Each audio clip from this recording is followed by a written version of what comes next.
weird burp. It came out very, very weird. Wow. All right, welcome back to the Bonsai Movie Crew, where every week we talk about a new movie, random ones, obviously, because this one's really random. It's out of left field. But anyways, let's jump right into the news. Sorry, that's my spooky month news. It wasn't good. I know. It's okay. Oh, yeah, by the way, Matt and Karen are here. Hi. Hello. My fucking phone keeps blowing up. Shut up. Leave me alone. Anyway, so let's jump into some news here. First off, did you guys see the new Mario trailer for I did. Yes. Mario? I think it looks awesome. Me too, actually. And wouldn't you know it, as soon as the trailer released, everybody's freaking out about Chris Pratt's voice.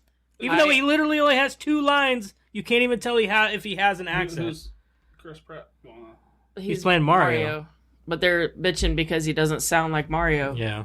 Oh. Who cares? fucking cares? Who gives a shit? Jack Black is Bowser. Are you going to be mad at him for not being a lizard? You know how hard I laughed, though, when the guy was like, do you yield? And he's like, no. No. That was hilarious. So Chris Pratt's taking a lot of heat for it, blah, blah, blah. But you know what, dude? I say leave Chris Pratt alone, man. Let him do his thing. He's a big star now. I mean, just I let him. don't think it fucking matters. It doesn't fucking matter. Just leave it be. He's fine. And I'm sure the movie will still be good. Yeah. About 5 minutes into the movie, you're not even going to care about about Mario's voice. You're not going to care. See, this is why the world... Everybody's all upset. Well, he's not Italian. Neither is the guy who originally voiced Mario to begin with. See, this is the thing that's really crappy about the whole world, is everybody has to bitch about everything. It gets, who cares, man? It's a movie. It almost makes you, it. It almost makes you yourself hateful. You're like, you hate hearing all the bad shit, negativity in the world, that it almost rubs off on you sometimes, you know? Yeah. But anyway, moving on. So Lady Gaga is going to play Harley Quinn in the Joker 2 movie. I won't watch that. It's also going to be a musical, I guess. Yeah, definitely. Oh, that's the one you're talking about. Yeah, I wasn't planning on watching that. I didn't watch the first one. So the first one was pretty good. Yeah. So they're making another Joker movie. The first one was good for what it was. I don't think they should be making a second one. I did hear about the second one, and I did hear it was going to be a musical. Yeah, I didn't plan on watching it when I heard it was going to be a musical. I don't understand where they're going with this or why. And I don't really... Like, Joker's one of the better characters out of the DC universe. I do like Joker because he's like one of those nameless people that are like, where the fuck did he come from? But in this iteration, he's Arthur Fleck or whatever the hell his name is. A failed comedian. I like that the Joker has so many different origin stories. Each of them are just as viable as the next. Right. So, I mean, I don't care, dude. I don't care about Lady Gaga.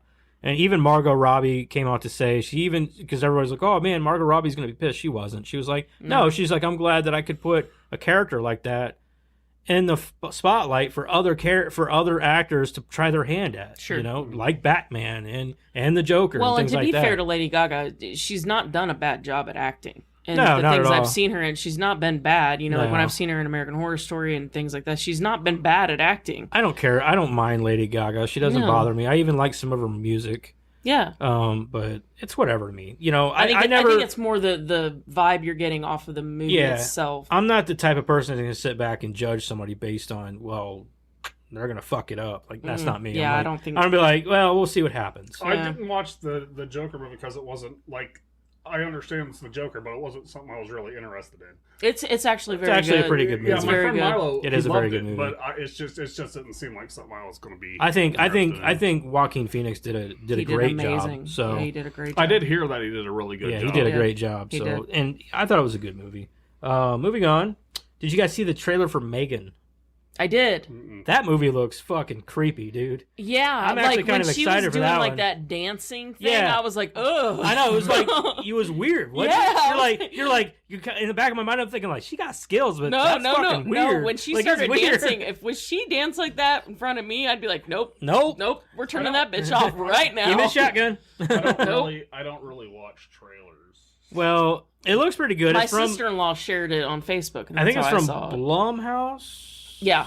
It's a Blumhouse film. And I love Blumhouse. And it's about a little girl whose parents were killed in a car accident, and the aunt has to take her. And well, the aunt is also some kind of scientist, but she creates like this AI companion doll. Yeah. That's like life size. Horrible idea.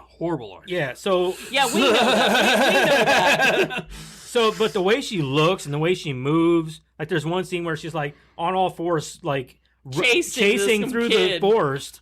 Yeah, dude, like it looks creepy as shit. I'm kind of excited. I was less creeped out on the all fours thing than the dancing when she started doing that. When she started dancing and shit, no, she's doing like cartwheels and stuff. It's like, and she's like doing this like dance like she's on the fucking in a club on the dance floor, dude. I'm like, what the fuck? But the way it's the way she was moving, and the way it wasn't the way she was. There moving. was no joy in her face. Yeah, it was the dead stare. Yeah, that was maybe on her that face. was it. It was unnerving. It was like a very unnerving dead stare in her face, and then plus it's like a doll's face. Yeah, which makes it even weirder. Yeah, but she's moving like a human.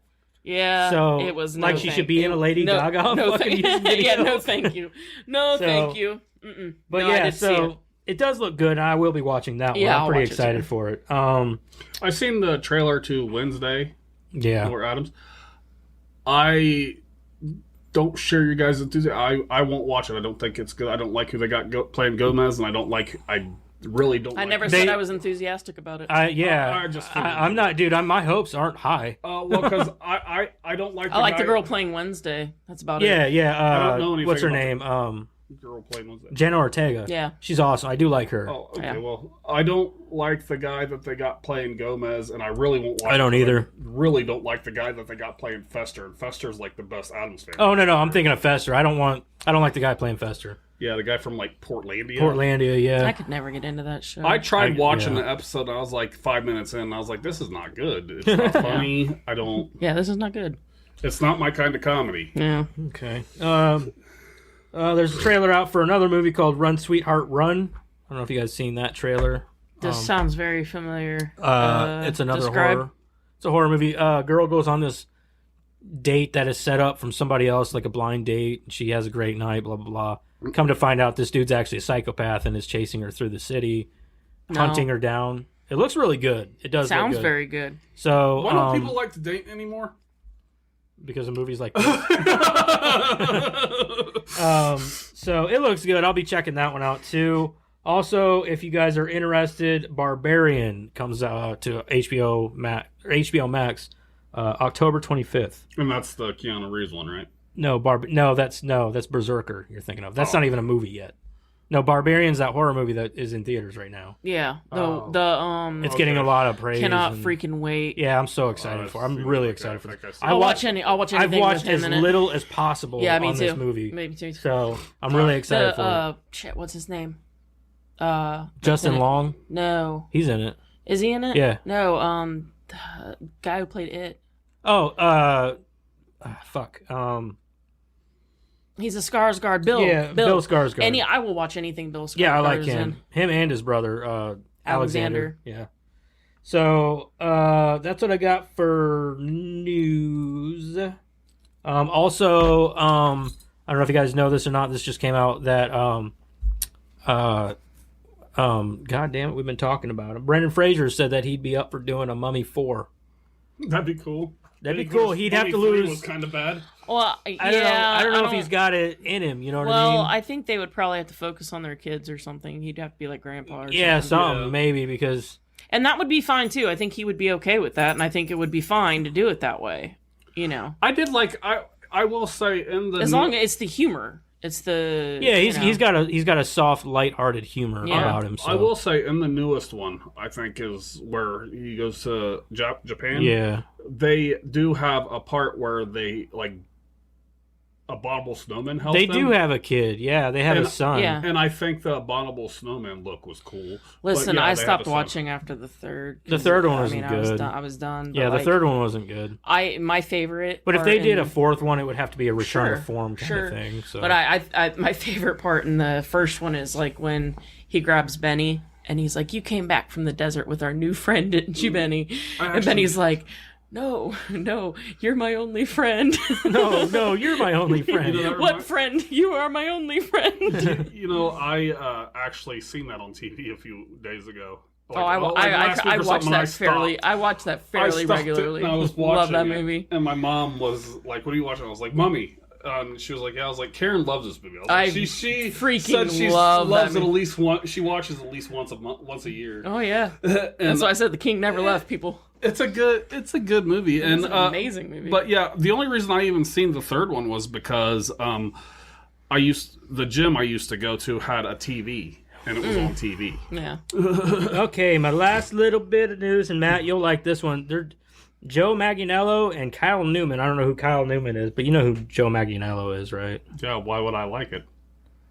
Let me get there. Calm down. Calm You down. made it sound like I was in Put love your with Joe cock away, Manganiello. dude. Put your cock away. Jesus. So him and this Kyle Newman are developing a Dungeons and Dragons documentary directed by Joe Manganiello and Kyle Newman. Okay. I just thought you'd like that because it's a documentary about Dungeons and Dragons. It says Hasbro's Entertainment One will be celebrating the 50th anniversary of the legendary tabletop RPG franchise Dungeons and Dragons with a new documentary hyped up as the definitive take on the property. The studio has tapped the True Blood star Joe Manganiello. I'm glad that's what he's still known for, is True Blood. Yeah. Because it's only been fucking 80 years. I know, right? It's like, dude, he's done other shit. A Star lot of good stuff. Joe Manganiello alongside one-up director Kyle Newman to direct the film, which is being made with an unprecedented amount of confidential and never-before-seen material. The story of the definitive RPG will be told in 2024 in time for the franchise's anniversary. So that's pretty cool, though. But I love Joe Manganiello, so I got no hate. I don't like. I play Dungeons and Dragons. I don't like it as much as you think I do. Like, you think I'm just this big D&D geek, apparently. And I thought you would appreciate. No, it's cool the because documentary it's getting idea. the word out. But I have never really. I don't like watch documentaries and stuff. I like the art of it. I think the art's kind of cool. I'm kind of interested in that just because, like, there's all that controversy around Dungeons and Dragons, and all that, when the you know. satanic panic Yeah, stuff when was everybody wrong. was like freaking out and thinking that it was one thing, and it's, I mean, you're literally singling out a group of guys who can't get laid, back in the day, and you're talking, you know what I mean? Like, Back in the day, shit, it's still like that. oh, shut up. It's not. It's not that bad anymore. But I'm just saying, like, back in the day, there was a stigma about it, and then all these people are coming out and saying that, they're devil worshippers and doing all Which that. is Like, back in come the the 80s, hell yeah. on. Because me and my friends play it, and we're all Christians. Well, we're not all Christians. Me and Chad are Christians. Kenny, I don't know what he All is. you guys' My names friends is believe Christian? Yes, Joseph. All of our names are Christian. You didn't know? My name is Christian Matthew. That'd be a cool name, actually. Well, now you have to change it. No, but I mean, I'm just saying that, it just kills me that there was all that controversy about it. And I would be interested in seeing it just for that alone. Now you It's can because wear it had D&D demons. shirts. People are like, oh man, I like your shirt. Yeah, it's know what I mean? very popular now. Back in the day, It's- you had old ladies throwing their fingers up in the shape of a cross at you. right. You know, Well, like, it's because people... Satan worshiper. Well, and they didn't. They were just taking it at the face value of somebody else running their mouth instead of learning about it and knowing actually that it's not that way. Yep. Alrighty, well, that's all the news I got for you fantasy. this week. Let's move into what everybody has been watching. I have quite a bit, honestly, this week. Let's start with raise your hand. I don't care. Nose goes. Nose goes. I don't know. Matt, you go first. What have you been watching, man? Well, I don't watch much TV, but I did watch a movie this week that was a Finnish movie I had to read. It was called The Wave. It's pretty good. The Wave. It's called The Wave. It was about this, there's this Norwegian town, I guess in 1900, a landslide came and it hit the water, and like the water made a big tsunami type Wave? wave. Yeah. Oh. And it destroyed this little Ask me city. how I knew. So it basically came up with that story, and it was basically it could happen again, and it was a story about a little town that lived on it, and there was a warning system and stuff, and I find one that's getting ready to do it, and it was a pretty good movie. It was the thing about reading Been it, into though, is- natural disasters past couple weeks. He has, hasn't he? yeah, yeah, and then Probably with that tropical storm going on down in the south there has got him Well, I watch a lot of natural disaster movies. It's weird. But, and apocalyptic movies. I don't know what it is. It's just, I think you're just waiting for the end of times, man. Man, this week I read a whole thing about what the 7 seals were. Do you know what I'm talking about? The 7 seals in Revelations? No. The 7 things that are supposed to happen to simplify the end of days. Oh. Yeah. And then, so I've watched that, which was a good movie. I enjoyed it. And then, I haven't, like I said, I don't really watch much movie. I've been watching a lot of, there's this guy on YouTube who's called Tools and Screws and Tools.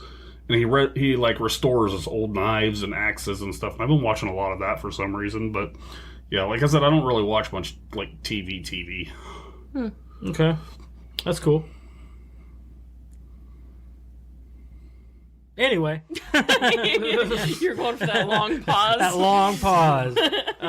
Karen, what have you been watching? We watched a movie called Bloodline that had Sean William Scott in it. Stifler.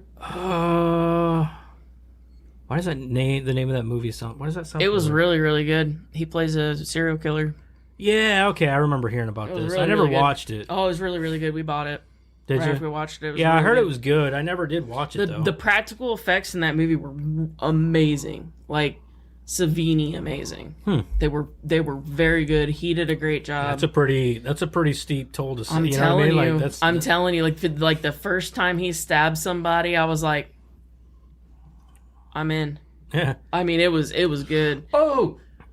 I forgot. I did watch all of, This is why we write them down. Yeah, I did watch all of Only Murders in the Building too. Oh, did you? Yeah. Did you finish season 2? Oh, you're further than me. I haven't even started season 2. I haven't finished season 2. What happened was I started watching and I got sucked into it and spent like most of the night watching. I told you. And then I with the second one I had nothing going on the next day, so I just kind of sat down and watched. I don't want to know. Yeah, it's just don't tell me either, man. It's a good show. It's a good show. Second season as good as the first? Yeah. Yeah. Okay. So far, I'm liking it. Yeah, I enjoyed it. I think it was kind of funny that I really liked the first season. Me and Crystal really got into it. I love Steve Martin and Martin Short. Yeah. I like him. But like I said, I think that all three of them acting off of each other did a great job. So. Nobody does like physical comedy like Martin Short. Like nobody. True, yeah. I mean, like nobody does it better liked than him. Martin Short more than I did. He plays a very. The other guy. Well, Martin Short is more. I mean, if you watch, He's the more two of a them, flamboyant guy. Yeah, he can bring the comedy. Like we watched a lie, or well, I guess it was a stand up that had the two of them. Yeah, Martin Short. And Martin Short is much more. He plays off the audience, and he's like Steve Martin's more famous. You know, he's done more movies. He's done more. But Martin Short, I hate to say it, is more talented. Yeah. Like he is just. Have awesome. Have you made it to the end of the first season though? Yeah. I'm done with Have season you 1. made it to the end of the first season? Yeah. I liked when she drugged Steve Martin. Yeah. They're fishing in the thing. But the best part is when he stands up and he starts telling her off, and then you go back and he's still sitting there drugged up. I think I do remember that part. It's been like over a year since I've watched it. So. Oh, it's great.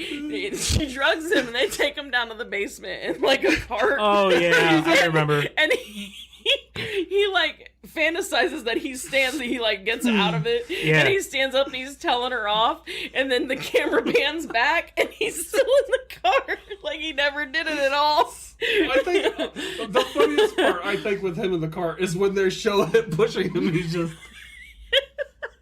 I thought it was hilarious when he told her off, and then they go back and he didn't tell her off at all. I laughed so hard. It's so funny. I also like when Martin Short and Selena Gomez were in the funeral home, and then one second Martin Short goes, and then falls. That's what I'm saying. Nobody does physical comedy like him. He's so good. I don't know. You guys are more fresh on the first season than I am. Yeah, it's so good. So anyway, Bloodline. I highly recommend it to anybody that likes that kind of thing.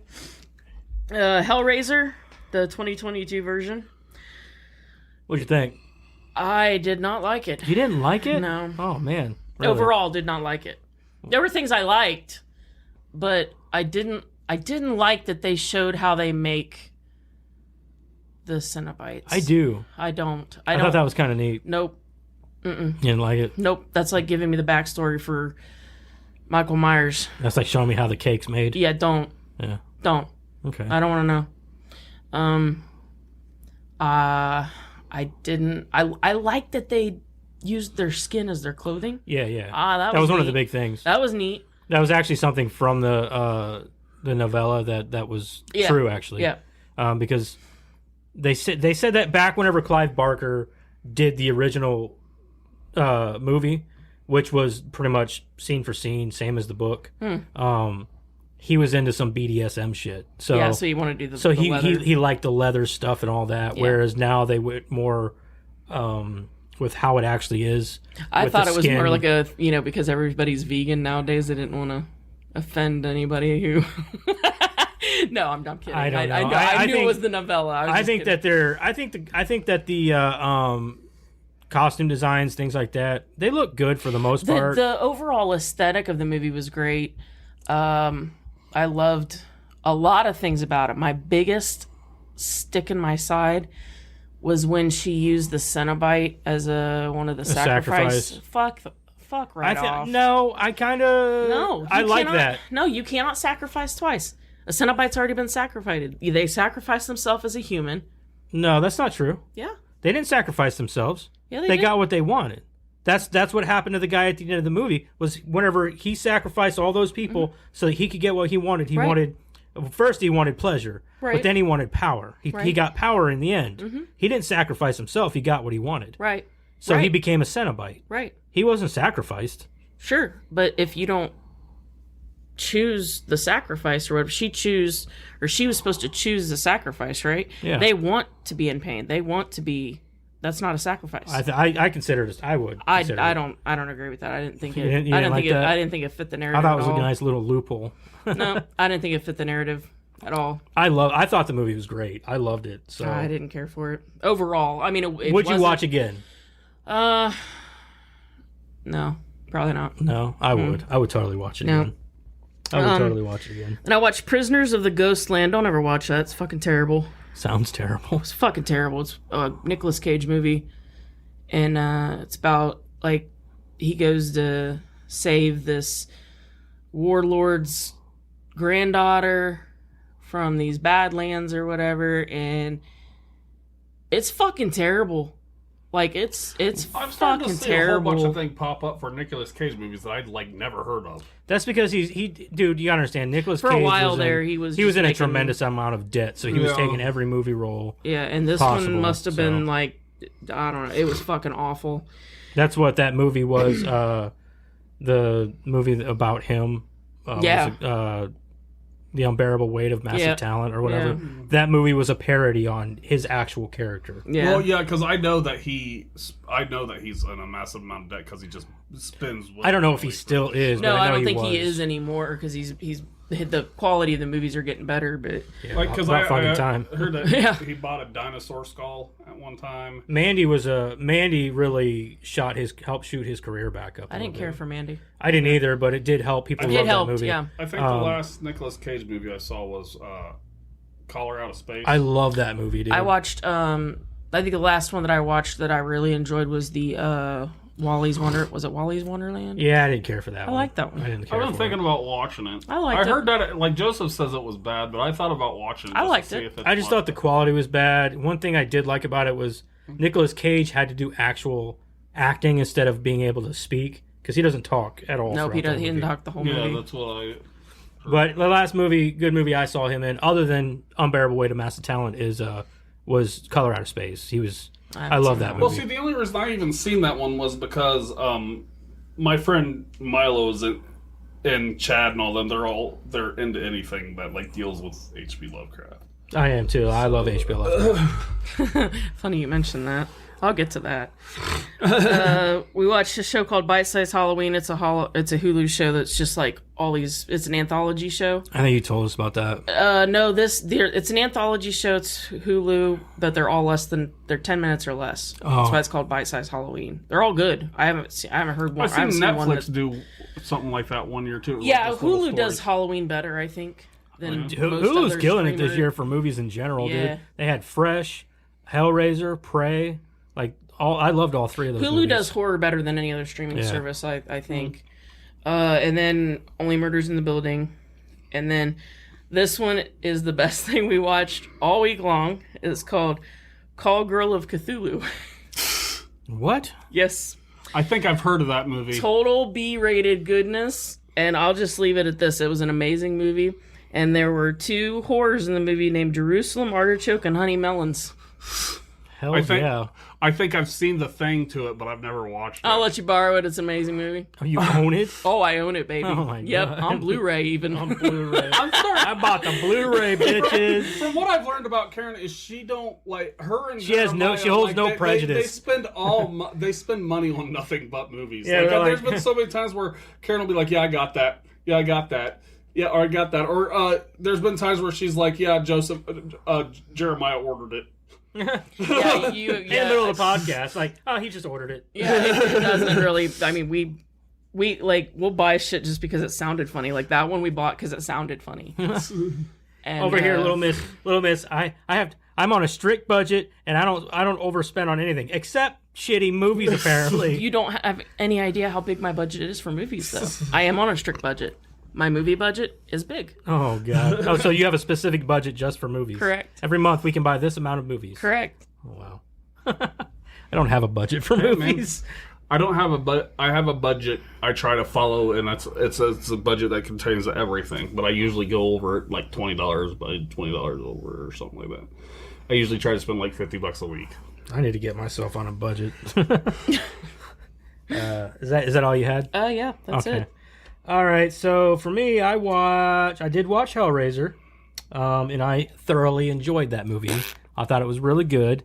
I liked the acting. I would not discourage And- anyone from watching it. Let Yeah. me be clear. I would not discourage anyone. Don't listen to Karen. I highly recommend it, and I will rewatch it. I recommend anyone to watch it. If I could buy it on Blu-ray, I would, but I don't know how Hulu does those things. Also, I think that Jamie Clayton or whatever her name was. Oh, she did a amazing. fantastic Yeah, job yeah. as the Hell Priest. So I think that it's a good movie. I think that a lot of the Cenobites were good. They even Yeah. had a few originals in there. I think that the acting was on Amazing. par. Yep.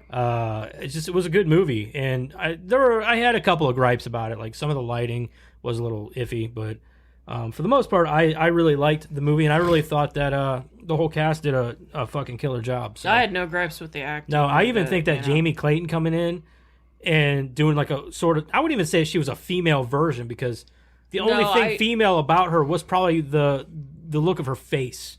Yeah, and you know, a lot of people talked about she's wearing a skirt. It's not it's It's skin. not. Yeah, it's skin. It's and skin. It's well, and to Well, be didn't fair, even priests didn't- back in the day didn't- wore Wore the long skirt, like the kilts long things, skirt, Was type Pinhead thing. wearing kind of a Yeah, skirt? Yeah, that's Yes, what yeah. I'm saying. So like, you can't really go there and say that that's feminine. Yeah. Her face is feminine, you could say, but God, I mean, Other like, than that, you could though, yeah, point out a lot of she's men that have feminine genderless. faces. She has no gender.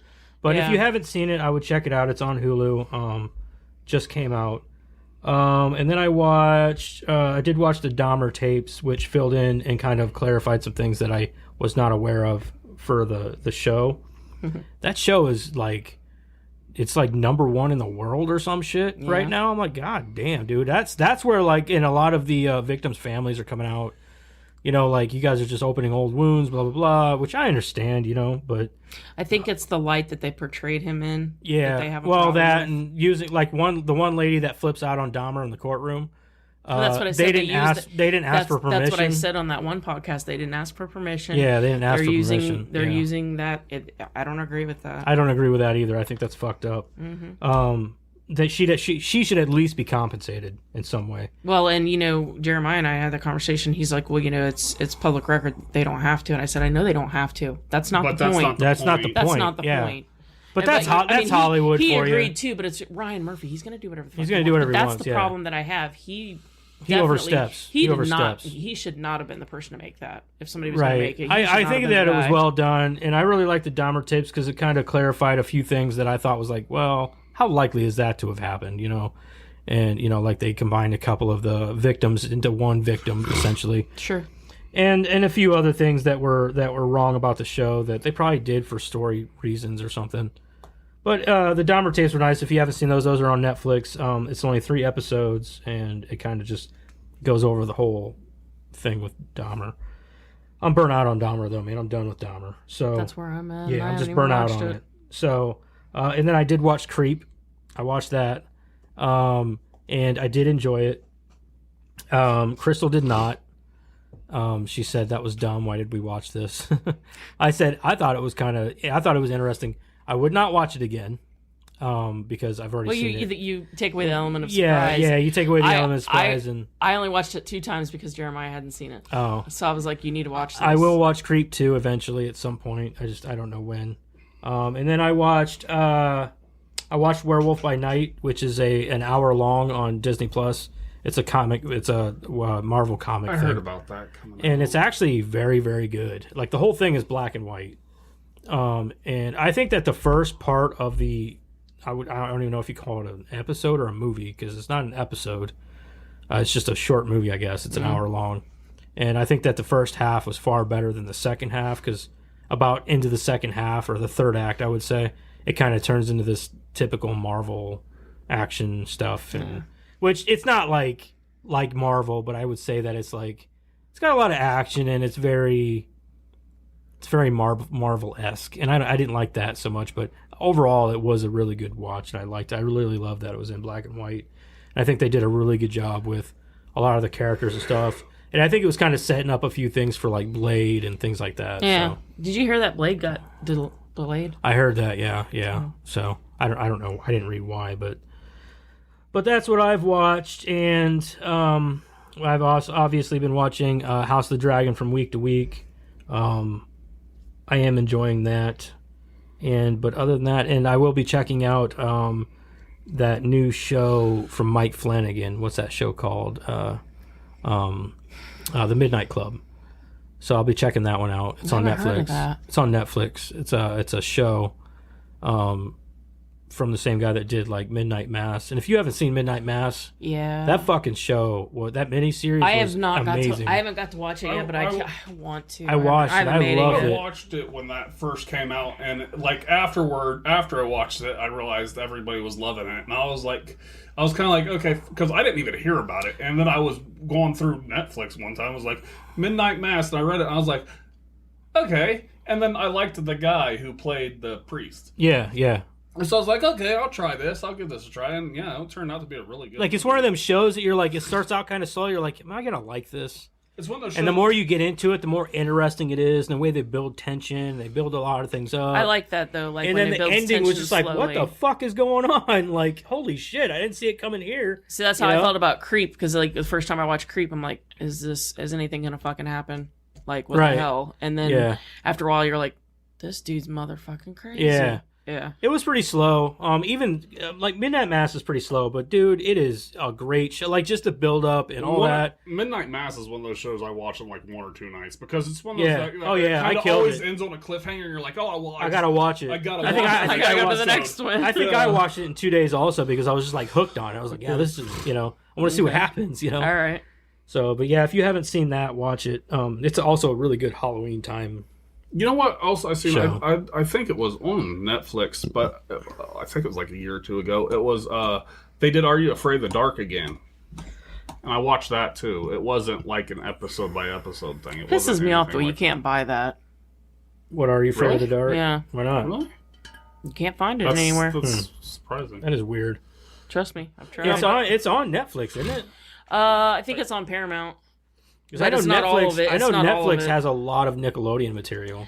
Paramount has more, but it's not all of it. It's not every But, episode. Yeah, the I didn't really care for the. I think it's Paramount. It's one of I them. didn't really care for Are You Afraid of the Dark, because it wasn't like the old ones. It wasn't like each person telling a different story. It was like a person told a story, and the story ended up indicating into what's really going on and stuff. I didn't care for it. I loved it. Alrighty, well, let's move on into our movie. This week we are talking about One Cut of the Dead from 2017. It is not rated. Comes in at an hour 36, and this is a Japanese film. Stars Yazuki... fuck, I'm going to botch these names. Yazuki Akiyama. Takiyuki Hamatsu, Harumi Shuhama, I guess, and Kazaki Nagaya. Sure. That's how I would go with it. And then it's directed by Shinichiro. I think it's Shinichiro Yuda. I would assume that's how you pronounce that. This movie is on Shudder. Mm-hmm. And Streams on Shudder. It's streaming on Shudder, and then obviously you can rent it digitally or whatever. We were fortunate enough that Karen had them on disc, so we could watch the English dub versions because we didn't want to fucking read. I had no problem reading, but mine was still English dubbed. So I don't know if I accidentally turned on dubbing on my Xbox or what. But, Maybe, I don't know. uh, I went in and manually turned it on because I wasn't trying to read it. I watched the Japanese version. Oh, fucking nerd. I will say, oh, go ahead. No, go ahead, bud. I was telling Garen, I made a mistake, and my notes are all on the first part of the movie. Well, no, let me No, ask. that's okay. Hold on, let me ask this question. This is the question I've been dying to ask. Were you guys scribbling like maniacs at the very beginning of the movie? Like, what the fuck is going on? This is ridiculous. no, This is the I did a stupidest thing little ever. bit. I did a little bit, but I kind of thought that's what was gonna happen. What was happening was like this isn't the actual movie. Okay. So, Oh, all right. then I So was anyway, the only one that was duped. well, don't get me wrong. I wasn't sure. So okay. So from here, we're gonna get into spoiler territory. Karen, do you want to read the synopsis on this? Or? Sure, I can do that. What did we read it last week? I don't remember. I don't remember. We might have, but we'll give you guys a quick rundown of this movie, and then we'll go from there. We'll get in and we'll go into spoiler territory. Things go badly for a hack director and film crew shooting a low-budget zombie movie in an abandoned Japanese World War II facility when they are attacked by real zombies. Or that's what it says on the tin, but this is the story of how it really happened. That was not a World War II facility. That didn't have I know. nothing that looked like. I've seen lots of movies in World War II facilities, and that is not a World War II facility. I mean, Could be in maybe, but- Japan. You don't know what Japan World War II facilities Oh, look yes, like. I do. I've Do been you? there. You've been there twice? I will. I'm going to be on his side because I was looking at the rafting in the ceiling for whatever reason. I think because I was kind of bored. Well, And I remember, was like looking at the ceiling in a shot of this movie, and I'm like, that looks fairly new. or remember she said that they said it was a water filtration facility, Yeah, like a but water- that was a cover or something Yeah. like that. Yeah. So, anyway, let's go around the table and talk about whether we would recommend or if we would watch again. You know what my answer is. I picked yeah. it. All right. Well, then let's start with Karen. Karen, what's your recommendation, and would you watch again? Yes, yes. Yes. She's not even going to give us an answer. Why?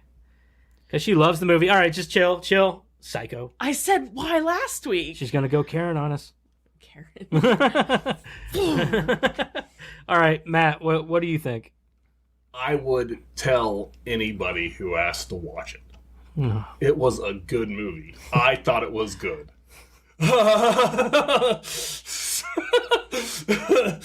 It threw me for a loop at the whole beginning, and I was like, oh, yeah, okay. It was a good movie. I'm sorry. It was a good You were movie. 50-50 for me. I figured he'd like it. My recommendation is I would not watch this movie again. Even if you paid me to watch, I would not watch Because he had this. to read. He was No, supposed it's to not read. about reading. It had nothing to do with that. This movie, it had a cool concept. I would not rewatch again, and I would not recommend, especially to your average movie watcher, because they're not. I've realized I'm not into so much low budget movies like I thought. I'm more into campy, and this had kind of the whole campy thing. See, in my opinion, I was going into this movie hoping for a horror movie. I didn't get a horror movie. No, it's I got a comedy. I fucking told you movie, that last week. And this is a comedy. I had 2 comedies in mind. I told you that. So I'm going to start off by saying that I fucking hated this movie. Okay. I hated every minute of watching it Okay. because the dialogue. Who's Tarantino now? Yeah, the dialogue was bad, and I understood it was supposed to be bad in the beginning. I understand that part, but even throughout the rest of the movie afterwards, it was dumb. It made no sense. Everything, like I thought the part where they're showing you the parts where like they're filming this whole one shot, and how like the pure shenanigans that went on behind the camera to make all these things happen. That stuff was funny and cool. I liked that part, and it will help my score at the end of this show on that part. But See, other than that, like I hated everything else about this. I hated there was no I didn't like any of the characters except the dad, maybe a little bit. I didn't see any chemistry between any of them. No, between the dad, the mom, the daughter. Have you ever watched any other Japanese films? Yes, I've seen a lot of Japanese stuff. Okay. Just But- checking. I didn't care for it. I just thought it was boring, and I wanted it to end. okay, Tarantino. Whatever. You can't even throw your nickname at me, dude. Not even fair. The only problem I had with it, and like I said, I made all notes about the first part, thinking that was. I made a few notes about it too. Like there was no score in the beginning. But it made me I realized all those questions were answered. The only thing that I didn't have answered, which I figured was because it was made that way, is the dubbing at the first was so bad in because they didn't put any like action behind their words. It was like they were just sitting there reading from a mic to dub over. Well, see, the problem is that I don't know what the dubs were like because I didn't watch the dubs, so I don't know. But she's a fucking nerd. Well, but here's the problem with that though, is that you miss a lot by watching the dubs. I'm sorry, you do. You miss a lot. Yeah, because you have to read the dubs. But yeah, but what I'm saying is just at the you have to beginning. read- But You I don't like. have to read the dubs. Well, no. But never mind. Just I'm just. I want to saying, let Matt talk because this is a rare occasion where at the beginning. he actually enjoyed the movie. Everybody, I think the only problem I had was for whoever they had dub it, and it was probably for it was they just didn't have any. Oh my god, this is happening! And they used really bad sounds for like the zombies and stuff. But like I said, everything that I made note on was addressed in the movie, so it's really kind of irrelevant. Because yeah, it was supposed to be a cheap film. Mm-hmm. one thing that I really hated about this movie that really drove me up the wall was the cheap score after like whenever they get past the movie part and they get into the actual movie and like they're like and you're watching the dad and all that and like the whole creation of the movie, this and that. The score sounded like some cheap YouTuber music. You know that this movie was $25,000 was the budget. So I like the music. In I don't understand. It made $25 million.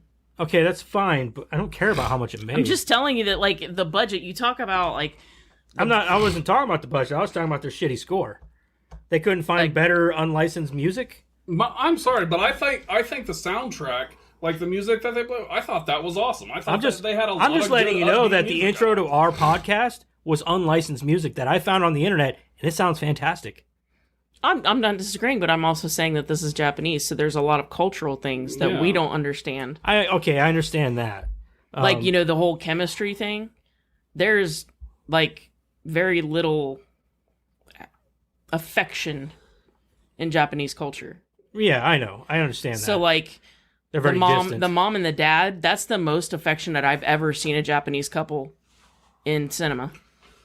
Yeah, Was in this movie. I've never seen a movie from Japan where the mom and dad or the couple kisses. I've never seen that in a Japanese movie. This is the most affectionate I've ever seen a Japanese couple. I'm still in any movie. I still think it's garbage. I still think the score was garbage. I didn't like it. I thought it was cheap. But why does the score affect? cheesy. Why does the score affect the rest, like the movie itself? Is my Why? What do you mean? How does it affect it? Like, Yeah. it what creates the ambiance for like, the actual. Okay, for the Cannibal scenes. Holocaust. I Hear me haven't- out. Fuck, I haven't seen that shit in forever. Okay, but hear me out. That has like it sounds like fucking MASH, the music in it. It sounds like MASH. Cannibal Holocaust wasn't that a? It was a freaking. It's a satirical film, isn't it? It's like no, it's about. what movie am I thinking of? I don't know. I think it was from the creators of South Park. The dude that made You're Cannibal thinking of- Holocaust. I know what you're talking about, but it's not Cannibal. The dude that made Cannibal Holocaust ended up had to go to court and prove that he didn't kill his actors. So it's a brutal fucking film. So like, but the beginning of the movie literally sounds like MASH.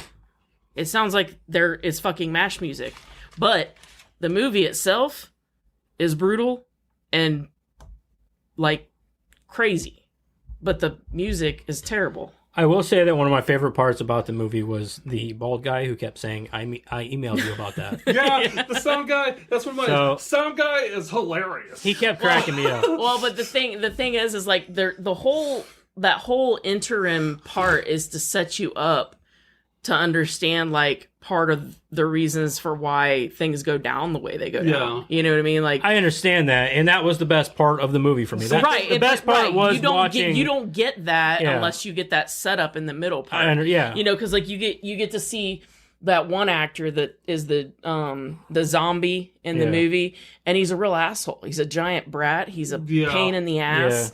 And you know, and then the girl, you know, she's like, oh no, they won't let me get puked on. I can't get puked on. And then she really gets puked on. It's not even fake puke, it's real puke, you know? I like that. Also, I put like I said, a lot of my notes were on the thing, like on the and like I even said the camera guy, the sound guy was hardcore because he just sat there.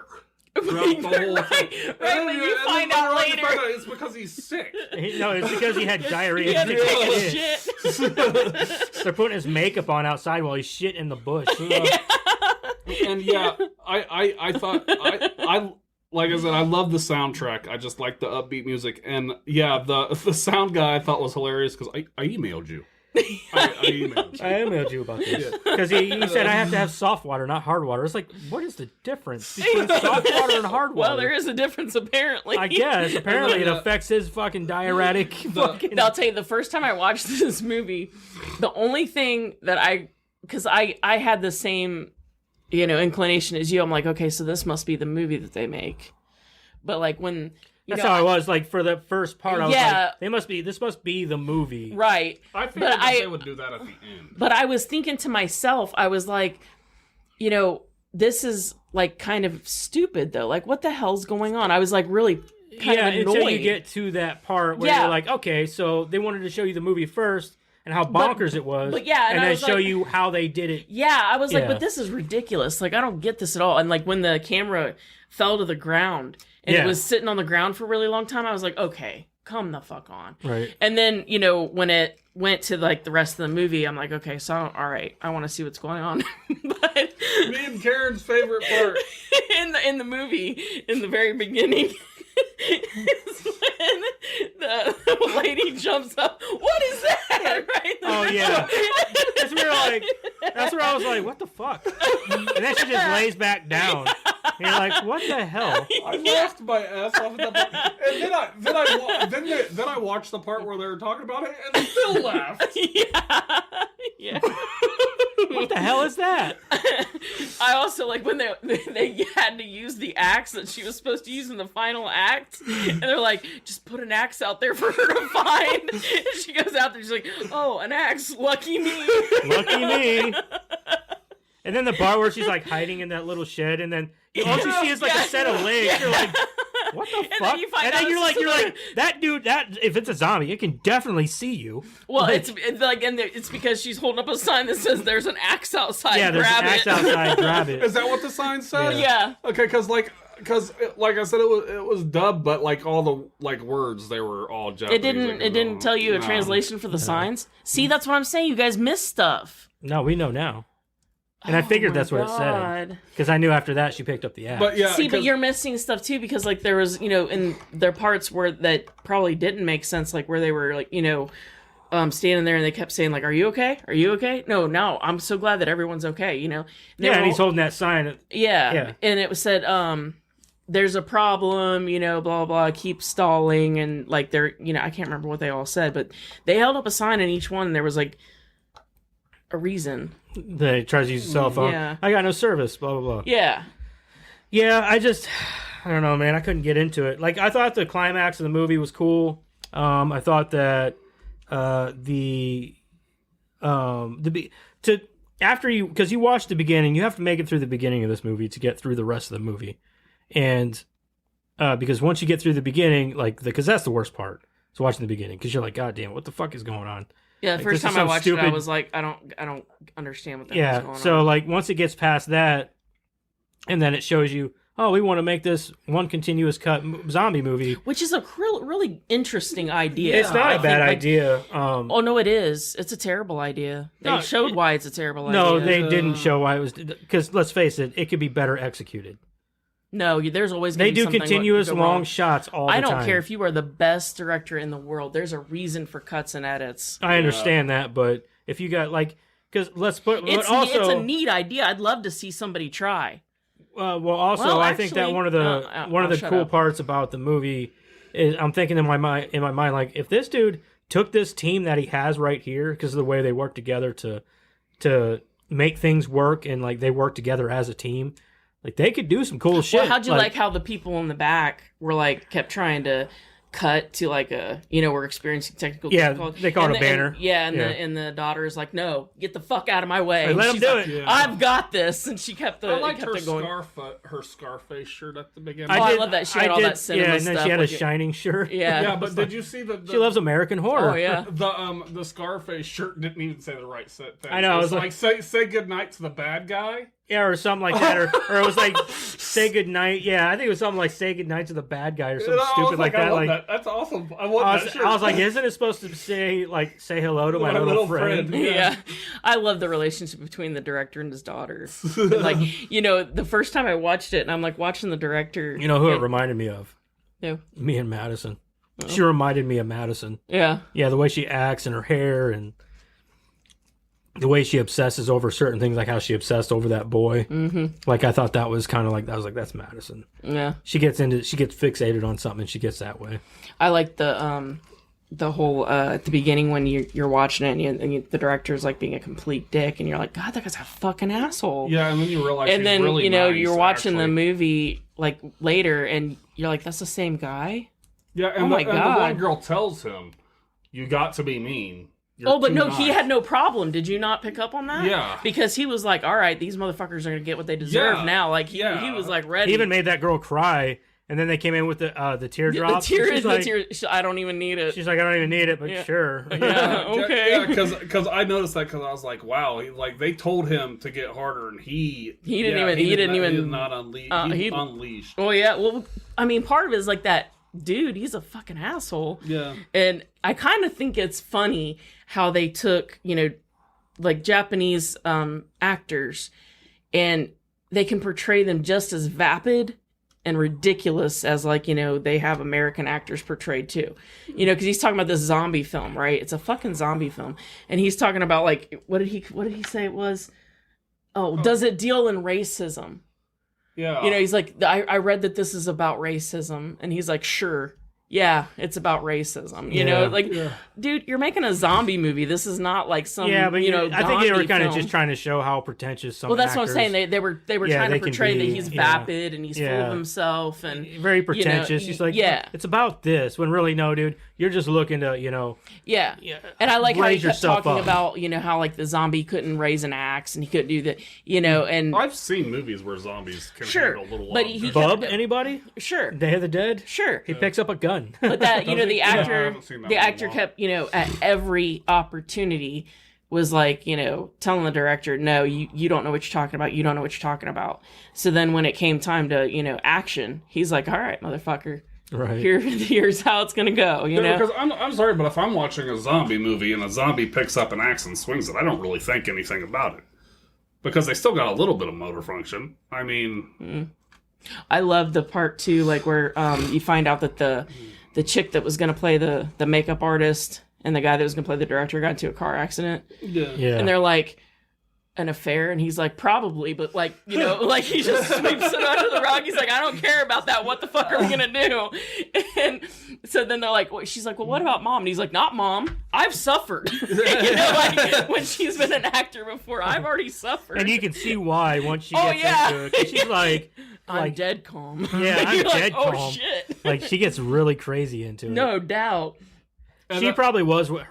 I think she was one of my favorite characters. Oh, yeah. In the movie. I love the director and the mom. I love that family. That whole family. Like, they were... Like I said, you said there was, like, no relationship. That is the warmest family I've ever seen in a Japanese film. I mean, I understand that in a Japanese warmest. film, but maybe I am just used to what we do here, but... That's what I'm saying. It's a cultural thing. Yeah, but I didn't feel a connection, I guess, I suppose. But, like, at the end, like, whenever they show... they revisit that picture of his daughter on his shoulders. She finds it, and then, yeah. And they revisit that, and that smile between the two of them, that wasn't genuine to me. I didn't like it. Oh, I liked it. So I just felt like it was kind of like, I don't know, it was kind of hollow, I suppose. I think seeing the making of the movie was great. Oh, yeah, that's definitely the best well, part. of course, that's definitely the best part. Movie, but, that's the main redeemable quality of the movie. Where where they show you they're filming it. Did anybody notice that girl smacked her face off the ground? There was a girl who had a book in her pocket. She come around that corner and fell down, and she straight up smacked her face Dude, the off Japanese the put themselves through hell, dude. Oh, yeah. And I said she played that. She smacked her face And off jumped the ground right very back well. up. If she did not actually smack the ground, she did a really good job of looking like she did. My favorite thing that the director said was fun fucking tastic. I've never heard that fun fucking tastic. Fun I fucking was like, what in the hell is that even? Never even heard that. Did you know that this was remade in France? Mm-hmm. And it didn't get near as good a reception as... So. I don't think we could do it better. No. The Probably. Japanese version is... The like difference said, between the Japanese culture and the American culture is the Japanese culture are more... They're like the way they act and things, they're far more cartoony. Yeah, they overact things, and then like I said with the cultural thing, they're not warm towards each other. Not warm like we are. You have no idea how bad I watched this movie and was holding back from going, Karen, I loved that movie. I love this movie. Like I said, I saw it on several lists that just kept popping up, and I was like, fine, I will watch it. Yeah. And then you're a half hour into it, you're like, what the fuck is this? Yeah, I did. The first, like, God damn it, am I wasting my time? Yeah, and then, like, as I was watching the middle part, I was like, okay, so we're laying groundwork, okay. And, the end is the best part. But you have to have that middle part to lay the groundwork, to understand, why is he so mad at the actors? Why does... that go down the way it goes down. Why, you have to have that groundwork. Like in any other movie. There was a lot of stuff like that. Like I said, I like the fact that I answered because, like, one of my things was slow starting. And the part where I wrote down slow starting was because it was this part where they were sitting there talking the whole time. And you see them behind the scenes that it's telling them to stall. You're talking about the part where they're like, so what do you do for hobbies? What's your hobbies? Yeah. Also, I've got to say, the producer lady, the older she looked lady, weird as hell, didn't she? That is the ugliest Japanese lady I've ever seen in my she looks goddamn weird life. As hell, man. I was like, that is one odd looking lady. Like, she looks like the little lady from The Incredibles. Oh yeah, like that. Her name's Edith. Edith, yeah, that's what it is. Edith. Edna. Mode. You know who Edna also reminds me of? That little short lady from Kindergarten Cop. She was the principal. Oh yeah. Remember her? She was also in Relic. Yeah. But what did she stopping my mom will shoot? Was that the same lady? She wasn't Mama. No, maybe I don't know. No, I don't know what she's been in a few other things. I haven't seen her in years though. I think the last movie I remember actually seeing her in was Relic, which was back in the 90s. Yeah, probably. Wasn't she also in one of the Problem Child movies? She might have been. No, I don't think so. I think wasn't she the principal in the first one? No, she was the principal in Kindergarten Cop. Okay, then I'm just getting two of the movies. Yeah, you're probably just mixing the two movies up or something.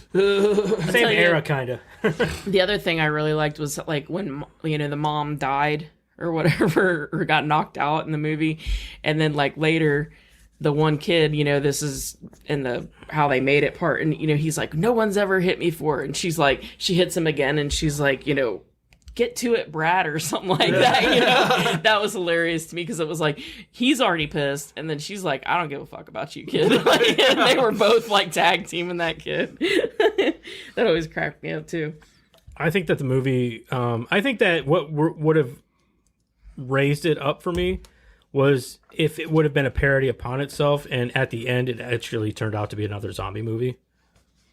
You know what I mean? Like if zombies came out of nowhere and actually started attacking them, and then that was the movie. Okay, we get it, Joseph. You wanted a horror movie. I wanted a fucking horror movie. Not even the point, though. I could have accepted a comedy. I told you it was a comedy. I can accept that. I wish that there was a little more to it. I walked away from the movie feeling like I got ripped off a little bit. Not even because it wasn't a horror movie, but just because I felt like the movie itself kind of just it could have done so much more. Now you know I think how, it could have done more. Now I know that it had a small budget and all that. Now but you know how I felt about The Watch. we're not even talking, dude. That's been weeks ago. It was last week. No, it was the week before. So either way, I'm just saying you. It's funny because I actually this is very given where I've I love this movie and you were like He's just happy that he likes something and I don't. I liked it. I thought, like I said, I thought, I think he walked away from this movie being like, I'm going to tell everybody I love this movie just so because I know Joseph's going to hate it. No, that's You were 50-50 for me. I wasn't sure if you were going to like it or not. You didn't know? I'm not going to say I hate it. I won't say that I hate it because, the more I think about it, like the ending of the movie had charm and that's what really saved it for me. But like I said, I still won't watch it again. The whole point, I think that every movie has to have setup. Right, I every understand single that. one. Yeah, I know. So that middle part, even though it is kind of boring and drawn out a little bit, you cannot go with that. You have to understand. I understand, dude. I just watched Hellraiser and I loved it. No, I know. I'm and just saying. you don't even see a single Cenobite for the first 70 minutes of the movie. I'm just saying. Was it that long? It was a long time before you even saw. Well, I mean, I get you get like a blurred image. Her brother. That happened pretty quick.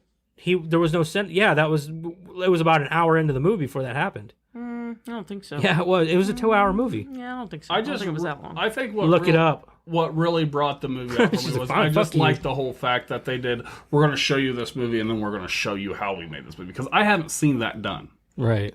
And I think that's what really just see that was one of the things I really liked about it too, because I love that behind the scenes thing. I miss seeing. We used to have that kind of stuff, when we were kids. How it was made. Like and, video, they had music the whole that stuff. one that showed how they put makeup on and how they would turn this Makeup person effects from this. And now you got to this. get on YouTube to see that shit. Yeah, and we used to have that stuff galore. Yeah, and that was some of the coolest stuff about buying the DVDs and Blu-rays. Right, and right. And you don't see that anymore. And those are called featurettes, people. Now they just put them on YouTube. Yeah. So, to see that on a kind of grand scale, to say, this is how we made an entire movie. Mm-hmm. Oh, yeah. You could cool there was more time spent in watching the making of the movie than actually the movie. Because you could watch 3-4 hours of bonus features on your DVD or whatever, and the movie's only like an hour and a half long. Yeah. Because I remember watching the Underworld special features and shit like that, and just watching how they make the big ass monsters and shit. Mm-hmm. I just love how and again, I'm just going back to the director was my favorite character. He was a really good character. I love that. He's behind the scenes. He's he's telling people oh, we got to do this, we got to do that. And then he goes back out there and he's acting again, and he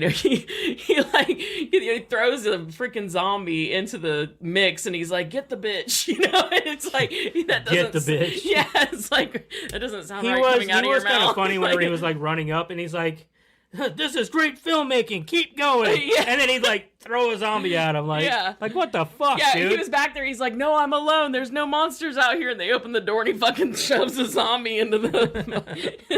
You're like, "You asshole!" Like the first time you're watching it, you're like, "He's a fucking asshole." He's a fucking psycho. I also now see, I forgot where I was going. Never mind. What the fuck? My memory, dude, it sucks. He's like, oh, shit. I'll come out of the living room sometimes and be like, "Mom." She's like, "What?" And I'm like, "I forgot." Hi. Hi. And then walk back into your room. Yeah, I'm gonna have to look that up at some other time. I can't find. You probably just get on the Hulu and just scroll through it. Ah, there's the first Cenobite. 25 minutes and 16 seconds, Joseph. You know what I hate about culture nowadays is whenever you say Cenobites, I don't think of like Cenobites from Hellraiser. I think of like, Like the candy. yeah, the Cinnabon place or whatever. I think of Cenobites like, tasty. Like Cenobites. Like that's what I think of now. I'm like, this isn't right. I'm growing up too much. Like, That's what it really is to me, though. Somebody says Cinnabite, and I'm like, "Oh, Cinnabite." Cinnabon. Like I've never had one. Cinnabon, man. Like it's because every time I go through the mall, I'm like, that's all I smell is a Cinnabon, and I'm like, God damn, I'm getting cavities just thinking about it. You know what I mean? Like, but every time somebody says Cenobite, I'm like, or as Matt would say, You know, no, it's really kind of sad funny hearing then. the whole. It's not funny anymore. It's real funny though hearing that because like that's one of the things you take out of context when he's like, "Oh, Cinnabites." So, or yeah, you take that out of context and like you're saying that dead flesh tastes good. Dead flesh tastes good. Cenobites. Like what the fuck? You sicko. Yeah, it's one of those things you take out of context. Totally bastard. different meaning. You know, this was weird to me though. That, like they're making the zombie movie, like in general, that they're making a zombie movie, right? Yeah. That's their intent, to make a zombie movie. Yeah. It's all shot during the day. Yeah, that is weird. I found that weird. I never really thought about it until you just pointed it out. It's not the first one to do it. Day of the Dead is mostly shot during the day. Yeah, I guess that's true. It's just it was strange. You don't see it much anymore. Yeah. That's how a lot of newer zombie movies are anyway. You know what I mean? Yeah. I guess that's true. I mean, look at the new Dawn of the Dead movie, the remake. I wouldn't say new. Yeah, it's not new. But like that's that one was a lot of favorites. during the That's day. one of my favorites, actually. Every Zombieland movie, both Zombieland movies are pretty much during the day. So I mean, because let's face it, anymore, or like Shaun of the Dead, that's mostly during the day. Most zombie movies aren't scary anymore. People aren't frightened by zombies anymore. I think the whole point of a zombie movie is to point out that humans suck more than the monsters. Yeah, and that's why you get like Walking Dead. That was the big appeal to that. Yeah. And I think that zombies could still have a wider appeal, horror wise, if it's done right. Like, I think that has been so played out at this point that it's just know what though? It's boring. A World War Z zombies freaked me out. And it's because of the whole. See, that didn't how scare. they Yeah, I could understand that. That's what messed me I up understand with that, but that movie didn't scare me. That concept didn't scare me because it was more of an action. Action. No, it didn't scare me, but just thinking that what if? Okay, because when you watch a zombie movie, you're like, oh, what if zombies did come? Zombies like that, I'm dead. I hated that movie. I liked it. A lot of people really hated liked it, and I didn't care for it at all. I did only not like hated it because I read the book. Oh yeah, the movie. Like if they'd have made it like the book, it would have been a complete. It would have been an anthology. It would have been an anthology, and it would have been a completely original concept. Yeah. I mean, fuck, they could have had. All they had to do was do going around interviewing these people. That's really what it was. Well, and it would have been an anthology. It would have been cool as fuck. But see, I didn't really. And they could have really made it scary. They could have made it cool. I didn't 100%. read the book, and I think that's where it came from. It was one of those things also where I didn't really associate the book with the movie. Yeah, nobody did because it didn't have any. It's from Max Brooks was his name, right? Yeah, Max Brooks. He also did. It's Mel Brooks' son. Is it really? Yep, sure. Well, is. I didn't know that. Yeah. So he also did. I seen an interview. What was it? What was the other book he did? How to Survive the Zombie Apocalypse or whatever. Yeah, it was something. What was it? It was other something. Something Zombie like that. Survival Guide. Zombie Survival Guide. That's what it was. I read a little bit of that one. I have that too. So like, just zombies are overplayed anymore. They're boring and old. Like that movie that just came out on Netflix from Zack Snyder. What's the name of that movie? Oh, yeah, I don't remember now. I don't remember either. That was a good movie, but it was an action movie. It wasn't scary. Yeah, they all are anymore. I mean, it was a good movie. I really liked that movie. That was better than World War Z. I haven't watched it yet. But I like Zack Snyder. I think Zack Snyder's a great director. Yeah. But I also believe that they could still make a good horror zombie movie and make it scary, as if they take away the more actiony elements and make it actually frightening. Do a good piece at night. You know what I mean? Shit like that. But like anymore, it's not scary. It's not scary. Hell, The Walking Dead was never scary. It was more of a drama than anything. Yeah. So, but anyway, we digress. Let's get back to the movie here. I love how at the end, like everybody stepped in because they were like, into it at that point. They were all like really digging. When they're showing like the pyramid. Yeah, and they all like, and the one person kept falling off. And like that brat asshole. I love actor. that guy. I love that the old dude managed to sober up long enough to be able to be on the bottom. They made him the fucking bottom. Yeah, but like that one person kept falling off, and the brat actor was like, "I got it," and like stepped up to the plate, and was like, "I got it. I'll do this." And I just like that they all kind of showed that camaraderie. It is good that they, like I said, they would if he took that team and was able to make an actual movie. I think there'd be a lot of he could do something great with that with that team, because they obviously they can show teamwork and work together, blah blah blah. Even for a bunch of people that relatively didn't know each other that well. So I really liked how like most of the assholes in the movie got their comeuppance. Yeah, like the the guy that played the director and the girl that was the makeup artist. If they were having an affair and they got into a car accident, you got what you deserved. And then, the asshole kid, he got what he deserved a few times, right? Yeah, he did. He got smacked a couple times. Yeah, and like the girl's like, "Oh, I can't get fake puke on me. I'm too pretty." And then she really gets puked on. Twice, actually.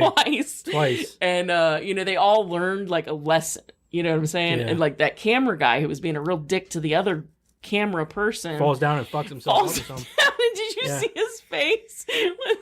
Did you see his leg? His leg was like in the air. He was like couldn't move so much that he couldn't even put his own leg down. But the best part is like when she has to go and grab the camera, she's like looking at him for a second, like, should I grab the camera? And you look at his face, and he's like.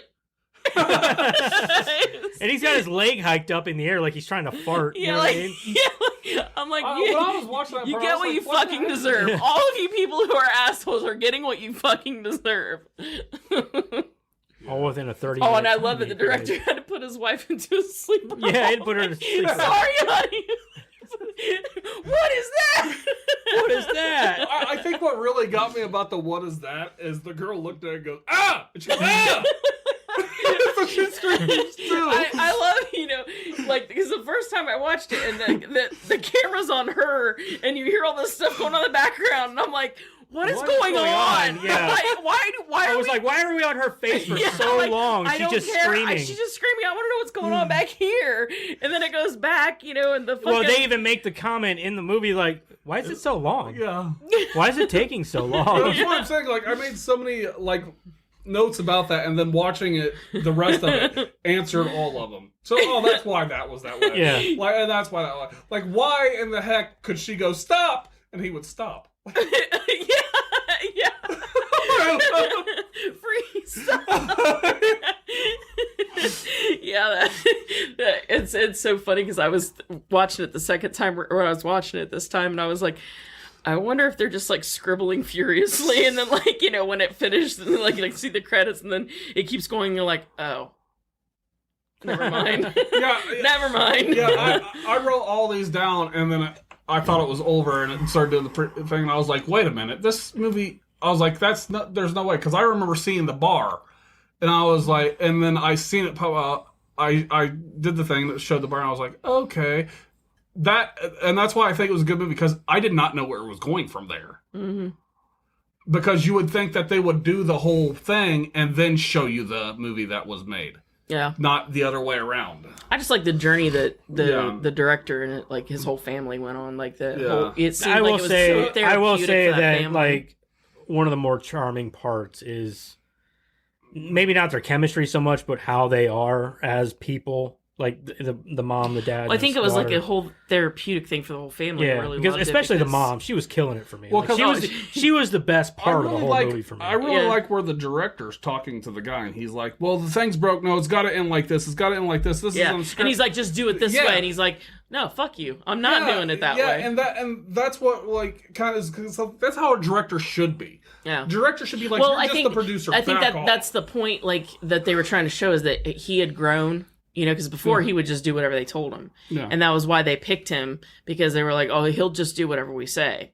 Yeah, and then by the end, he was kind of doing his thing. Yeah, by the end, it was showing how like how the daughter had grown, because she was like she really, came out of her shell. She was proud of her dad. Up, finally, at the beginning, she wasn't proud of him, and then as she's watching. Well, no, that's not true, because she was reading the script and didn't want him to know that she was reading the script. Because whenever he walked back into their apartment, she was only reading it though because she was interested in the boy. That's true, but whenever she threw it down, they made it seem as if she didn't want him to know that she was reading it. Well, yeah, because of the boy. She didn't want him to know that he was. I think it was because they gave that idea, because he like looked and smiled and was like, "Well, I don't know what version you were watching, but they actually say that." I know they say that, but like I think she was actually reading it for him. When I saw her reading. When I saw her reading the script, that would make pretty sense. sure that it was for the guy. I know it was for the boy, but whenever she throws it down, I don't think it was for that reason. I think it was because she was happy that her dad was doing something great or whatever. She didn't give two shits about what her dad was doing until that boy was in it. I think she did, but that's just me coming from a dad perspective. You're wishful thinking. Yeah, I like to think that I'm the greatest person in the world to my daughter. She gave zero shits about what her dad was doing until she found out that boy was in it. Yeah. Because you remember she's standing there and her mom's the one reading the script. Hey, hold on. I want to stop you right there, because you might think that, but I tell you what, dude, I have. So, I was a teenage daughter once. I understand, but my daughter is a different case, because my daughter, I was scrolling through TikTok and I just happened to come across one of her TikToks, and it said her BFF or best friend was her sister. And then it said, "But who is your best friend forever?" And she said, "Dad." That was on a TikTok for the whole world to see. So Dad's the shit. Your daughter maybe would be reading your script because she loved you. Damn right. His daughter was not, is what I'm saying. His daughter was not. Because his wife was reading it, and then she said something about that boy being in it, and then she grabbed it out of her mother's hands and was reading it. She gave zero fucks before. But, like, she wasn't proud of her dad at all. Like, she's pissed because he's using those eye drops instead of making people act. Right. And then she's yelling at the kid, "Cry! Cry! Cry!" And then, she's watching what her dad's doing, and all of a sudden she's telling, like, all these people in the back, like, "Get the fuck out of my way. You don't know what you're doing." And she's taking over the whole back room. I did like the fact that she did that, though. Oh, yeah. She was like, "Screw this, I got this." It kind of shows that she's more like her mom than her dad. Oh, yeah, and then like the whole family just took over that production. Yeah. Like, get the fuck out of here. We'll take care of this. And then it showed that he grew because, he was like, "I'm not listening to you. We're going to get this shot, and we're going to do it." And, the They're mom... like, "But you got 5 minutes." He's like, "Yeah, we can do this." Yeah, the mom, she didn't really grow.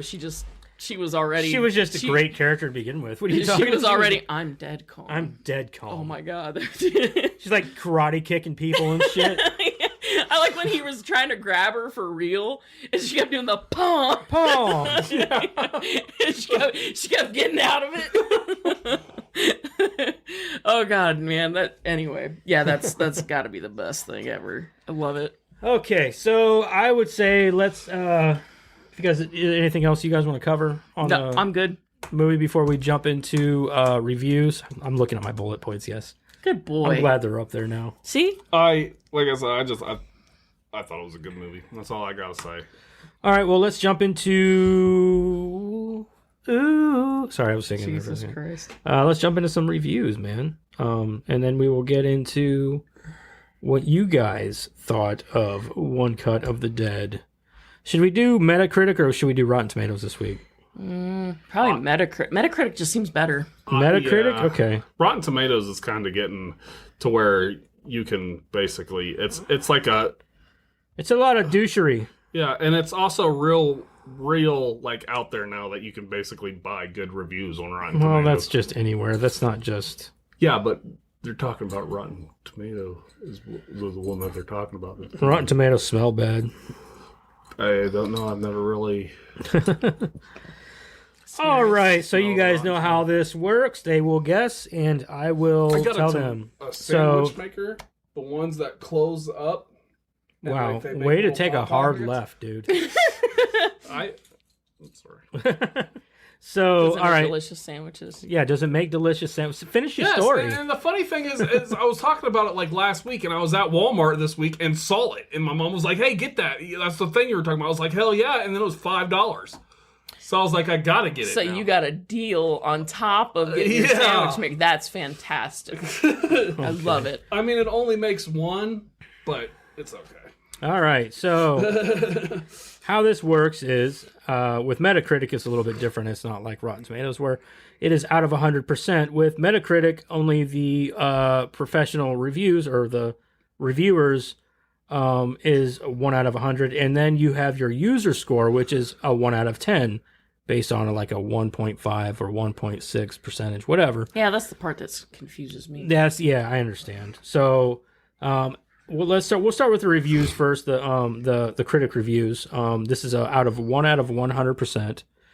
So, what do you guys think that the score would be for the critic reviews? I'm gonna go 60%. 60%. Okay. What do you think, Matt? I'm gonna say they went lower and gave it like a 50 or 50%. 40. You'd both be wrong. Actually, they gave it a really good score. It's an 86% Metascore Wow. from critics. Wow. I've actually seen scores where they said it's 100% and shit like that. So I think Rotten Tomatoes actually is 100% critic score. So, Really? Yeah, I believe so. Wow. Let me check real quick. I'm almost positive that's what they gave it. See, Joseph, you're just wrong all over the place. I mean, I'm not going to sit back and say that like it's a terrible movie, but it's just not for me. Also, No, I get it. When I watched it, Like I said, you were 50-50 for me. I just wasn't sure. the Shudder thing popped up, and after I watched it, I was like, "Well, what did I expect?" Because Shudder, from what I've seen, Shudder originals Yeah. are good. So Rotten Tomatoes score for critic reviews is 100% out Wow. of 95 reviews. Wow. So there you go. That's pretty crazy. Yeah, well, sometimes I wonder if they do buy fucking reviews, but this is also 86% out of 14 reviews. So, you know what I mean? All right, so what do you guys think the user score is now? Remember, this is out of 1 out of 10%, like, it could be 1.5, 2 point. So like it's like a 7.2, right? Like that's what you're saying. Like It could be any of that, yeah. Okay. I'm gonna go in the 7 range, so like 7.6. Okay. What about you, Matt? I'm gonna say, since the critics went high, I'm gonna say that the people went no, because it's 1 out of 10. You said. Mm-hmm. I think they gave it at least. Let's go. I said they're gonna go high and go 8. 8%? Yeah. Or 8 out of 10 or whatever? 8 out of 10. Matt's going to take this one. It's a 7.9. You guys were really close on that one. Damn. 7.9. That was really close. Good guess, Matt. Next time I'm gonna pick like the dollar. That's what they do. That's what they. This is right. I'm going to $1. I'm gonna go $1 more. I'm going to $1. Yeah. But yeah, so I'm let's still get waiting on a fist fight. I want to see a fist fight break out on one of those once. Somebody get on there and they're like, "I've been here the whole freaking time." And you took a $1 on me, you motherfucker. I have been here since the beginning. Oh god. You know what? I'm not going to read any reviews. I get tired of reading reviews, mostly because people piss me off. I don't care People what you do, irritate man. me. I know, but I'm just like, I read them and I'm like, even the negative ones, I'm like, man, why do you gotta be a dick? Well, some of them are funny. Like when you Some read of the them are like, funny, you know, but looking for those funny ones. I was 5 episodes in. What the fuck What are the you fuck are you watching? watching? This is a movie, bro. You dumbass. That's got to be the best one. It was the best one. And that was the first episode, It too. was. I was Like, 5 what the episodes fuck are in. you What the watching? fuck? It's a goddamn movie, dude. Like, what? Oh boy. Oh That's boy. that's never gonna get old. I think we're probably gonna bring that up at least once. right. Okay, I mean, like, Right. Okay, so we should have probably done our reviews first before we did the critic reviews. I think that's normally how we do it. I don't know why we didn't do it this time. How much you want to bet Alec just messaged me? I just gotta. No. no. I don't have any messages. No one loves me. No, Crystal messaged me. I don't have any. Like, the only text I get are from you guys. My sister texted me a couple days ago. That was weird. But she was only asking me something.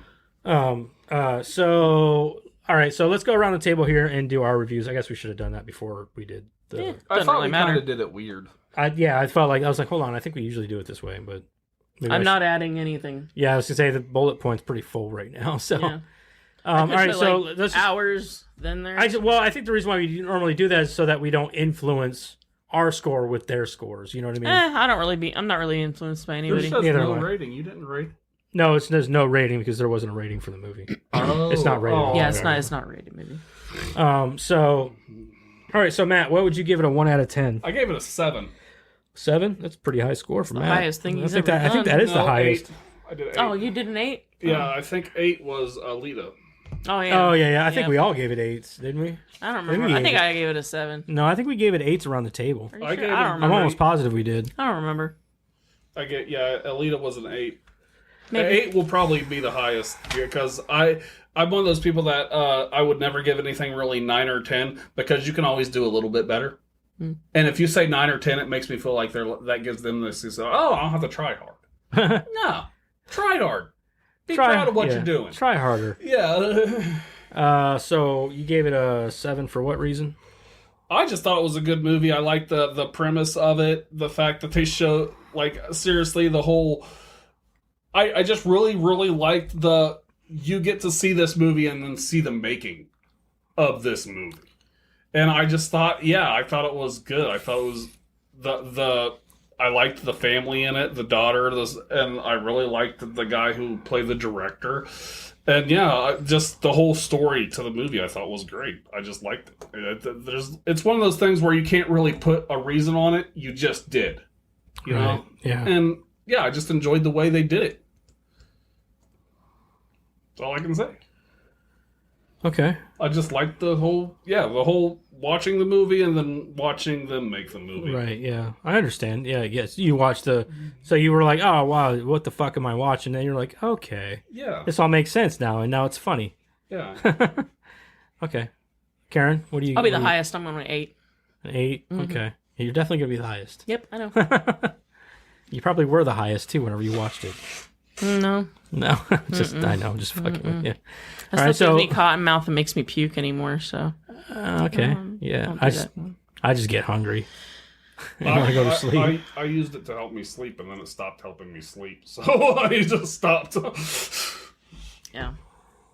I mean, I like it. Like I said, it came up on a bunch of lists, and usually I can ignore it for so long, but if it just keeps coming up, I'm like, okay, fine, I'll fucking watch it. And I watched it, and I liked, because, the first time I watched it, I'm watching that first initial run through of the movie, and then you get to go back and find out, what happened, and you're like, oh, like, and it was just, And that's obviously the whole point of the movie. and I loved the director so much because, you're watching it the first time and you're like, this guy is a complete fucking asshole. He's crazy and he's trying to kill people and what the hell. And then, you watch that middle part and you're like, my God, he's like the sweetest guy. What happens? Like, what happens between there and now? Like, who pisses in his Cheerios, right? Yeah. And then, you get to the point and then, you know what's happening and everything. And I mean, it's just, I think it's such a great lead up into one of the best sequences I've ever seen in a movie. It's like a movie and a movie and a movie. Yeah. And the build up to that sequence is part of what makes it great. And then the sequence itself is one of the best sequences I've ever seen in a movie. So that's why it's an 8 for me. Okay. I myself, originally was going to give this movie a 2.5. because I couldn't stand it. I hated the movie. But I will give it. But you guys have talked me up a little bit on it, and there are some appreciations for the movie that I will say I might have missed or whatever. Like the fact that I've never seen it done before. Yeah. Like, come on, I've never seen a movie that I can. No, this is a fully original movie. I understand. Yeah. But I think for me it was just like I'm probably gonna have to go with I'll give it a 3.5. I could probably give it a 4, but the fucking score kills it for me. It kills it. The music in this fucking movie just drives me nuts, man. Like, I watch a lot of YouTube videos with my kids. Like, that's all they do. And that's like Blippi. It sounds like a fucking Blippi or Ryan's World fucking. I don't know any movie that I've ever watched that the score killed it for me. That is really the closest I've ever come is Cannibal Holocaust, and it's only because I'm watching it. I'm going, this sounds like fucking MASH. And then you watch it, and it's got like these brutal rape scenes, these brutal murder scenes, and I've forgotten all about the score at that point. That's all I'm saying. I've never watched a movie I try to watch and pay attention to every aspect of a movie. And the score itself, the music, I can't even call it a score because it was probably all pre-recorded, some shit they found on the internet to throw into this movie because I don't know. They were on such a small budget. It's Japanese, so a lot of how they make their movies and... Oh, don't get me wrong. I know because Ong-Bak, I don't know if you've ever seen any of the Ong-Bak movies. Yeah. The first one, the score in that movie sucks dick. It is terrible. It is one of the worst things about that movie. A lot of their movies, I find the scores are campy. A lot. Yeah, Japanese, campy and stupid. Yeah. And it's just it's one of the biggest things about giving it a bad rating based on something that's cultural. No, that's not it at all. I just don't like the fucking music. I liked the music. I thought it was upbeat, and I thought it fit in. It reminded me of a fucking kids movie from the early '90s. Like you remember watching the movies about the little dinosaurs? Remember that? Land of the Lost? No, not Land of the Lost. It was a real movie. It was like a live action movie, and there were little dinosaurs, living dinosaurs. That they would, you know what I mean? You never watched those movies? I can't remember what they're called. No, I know what you're talking about. But the music in those movies reminded me of the music in this movie, and it was just terrible. It was bad. Reminded me of a shitty B-rated kids movie from the early '90s. Okay. It's just that's what it reminds me of. I can't believe you're getting so hung up about a score. I just couldn't stand. It was driving me nuts. The whole movie, I'm like, this is the best fucking music they could find for this movie. Like, it was driving me nuts. Wow. So, okay. But it's not even just that. It's just there's other things. Like it was. I was ready for it to be done. Don't. No. We're gonna go. I will not say that it's the worst. We're gonna go like the liberals say. You're racist. It's just you're racist. It's just you're racist. No, I fucking love dude. I watch all kinds of anime. I don't think you're getting. I said we're going to do what the liberals do. Fuck the liberals, racist. Okay? Fuck the conservatives. I don't care about any of them. They can all suck a dick. Fucking Christ. I guess my point is though, like a lot of Japanese movies have scores like that, though. Okay, maybe, but I think you guys are trying to defend a movie that I've already made up my mind about. I'm just making the point. I'm not trying to defend anything. I was just trying to make a joke, and you took it too far. Why? By saying fuck all of them? Yeah, fuck, dude? You got all mad about a joke. No, I'm not mad about the joke, man. I was just trying to be funny. Oh, fuck. I need to hug Matt. Hold on. Joseph made Matt cry. No, I just didn't enjoy the movie. There were certain parts of the movie, yes, I will say I liked. The mom was awesome. She cracked me up a few times. And I emailed you about that. You know, that shit like that. You know what I mean? Like, that stuff was funny. I'm like, all right, that's funny. It's not a terrible movie. I'm not saying that it was a bad. It's not a fucking. Dude, if I give a movie a 3, that's a bad fucking movie. It's not a bad movie. It's just a movie I won't watch again. All right, fine. That Nicolas Cage movie, I would have given that a 2 or a 3. I gave it a 3.5, dude. 3.5. I gave it a 3.5. I would have gave it a 4 if it wasn't for the fucking score. What is your deal with the score? I don't like it. I don't like it. I just thought it was shit. I have never said, you know what, made that movie bad. It wouldn't be so bad. It was very, very fucking loud. The story the acting, and then, like that's gonna be the main points for me. Let me put it like Just this: saying. if they put that music in, let's say Nightmare on Elm Street, how would you feel about that? Is the story the same? Nightmare on Elm Street, the same thing, just with that score. Drop that score from this movie in that, and see how you feel about it. But this movie and Nightmare on Elm Street are two totally different movies. Yeah, like I'm gonna throw this. I'm gonna throw this in there one more time and see if you get what I'm trying to. If you smell what I'm trying to get you to step in here. Hold on, now I'm trying to step in nothing. Japanese movies all have really stupid scores. Not all of them. I wouldn't say stupid. I'm gonna say 80% all have scores like that. This is why I stick to anime. Anime's better. I mean, you better. like The Grudge, the original Grudge movie. You ever seen that? From Japan? Yeah. No. Okay. I didn't even like the remake. I don't like. You ever watched that one? Okay, I'm just gonna throw this out there for you. It's a horror movie, right? Yeah. We remade it, Yeah. so it's a horror movie. You get that? I didn't get that. The score for that doesn't feel like a horror movie in the Japanese film. Think about our original Godzilla movie, like what they had. That's different, dude. That's Godzilla. That is a giant fucking lizard terrorizing. We're not gonna get them to understand what we're trying to say. I understand what you're saying, but you do realize that the reason why they put those happy-go-lucky scores in everything is because the Japanese have to tone things down for other people. They overact everything, including their music. Like it's big. It's over. Then it's not for me. I don't like it.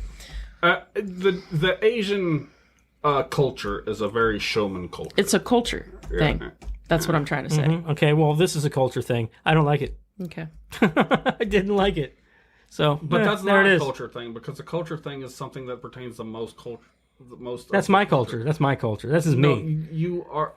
What? It's his pronouns. Yeah, pronouns, bitch. Pronouns, bitch. Yet I can't say that the liberal thing, because it's not funny. No, because it's political. I don't care about politics, dude. They can all suck a dick. I don't Good care. Lord. I don't care. I don't care. You guys. I just try to be funny. I just want to be funny. I want to get laughs. Now he's gonna cry again. You want to be funny? Go home and dye your non-existing hair purple and come back with a septum piercing. We'll talk. Liberal. Well, Jesus. Oh, I'm not allowed to joke now either. No, well, I think it's just funny that you're very my non-existent hair, Mr. Like 9 head. Oh my God. You got a 4 head, man. You got like a 9. Well, hey, Bo, you wanna go blows? You wanna go? Hey, you wanna go blows, bro? This on a daily basis, on purpose. Yeah, it's patchy if I don't, but that's not the point. Jesus Christ. Yeah, you're Apache, all right. God. I'm just saying. Yeah, I was trying to make a joke and you got all offensive about it. I'm not offensive. I mean defensive. What? Just What? doesn't matter. That's the best thing ever. Is this even a good show? I don't know. Is this a good show? I don't even know. Tell us how you feel, people, because we're confused. We don't know if we're liked or not. We're like, do they like the bickering? I don't know, maybe. Actually, I mean, I don't know if we like each other today. Like, some days we're like, do we even want to be near each other? Like, get fucked. How about that? My God. I thought this is what the people liked. This is the banter. Maybe, I don't know. They do, but this is not banter. This is hate. Yeah, Y'all this are is straight. being mean to each other. You might as well pull a knife out and stick it in my eye. There's no hate here. I didn't love do you that. guys. Hey, fuck you, Karen. Fuck you, Joseph. Hey guys, chill. I love you guys. I think we need to get in a you. calming circle. Calming circle. calming circle. Mother. That's a throwback to last week. Yeah, last week. Fucking second movie. Yeah, fuck that second movie.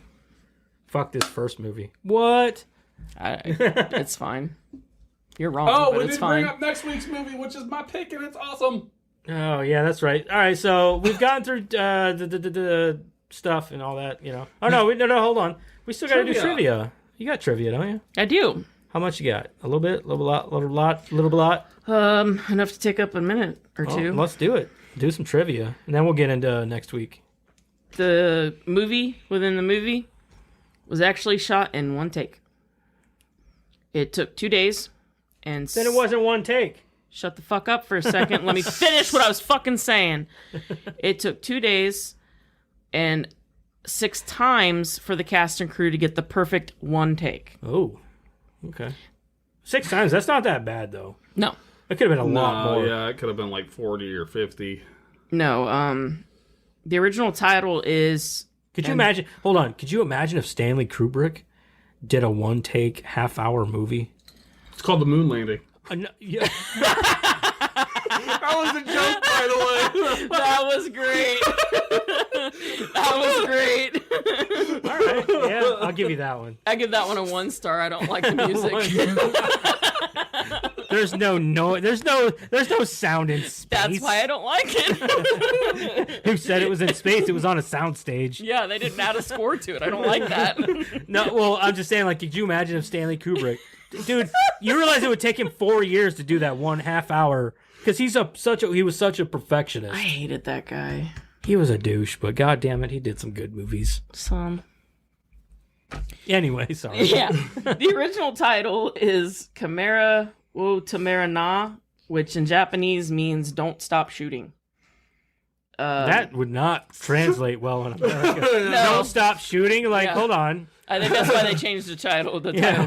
I don't think people are going to appreciate that title. The total shoot all in took 8 days.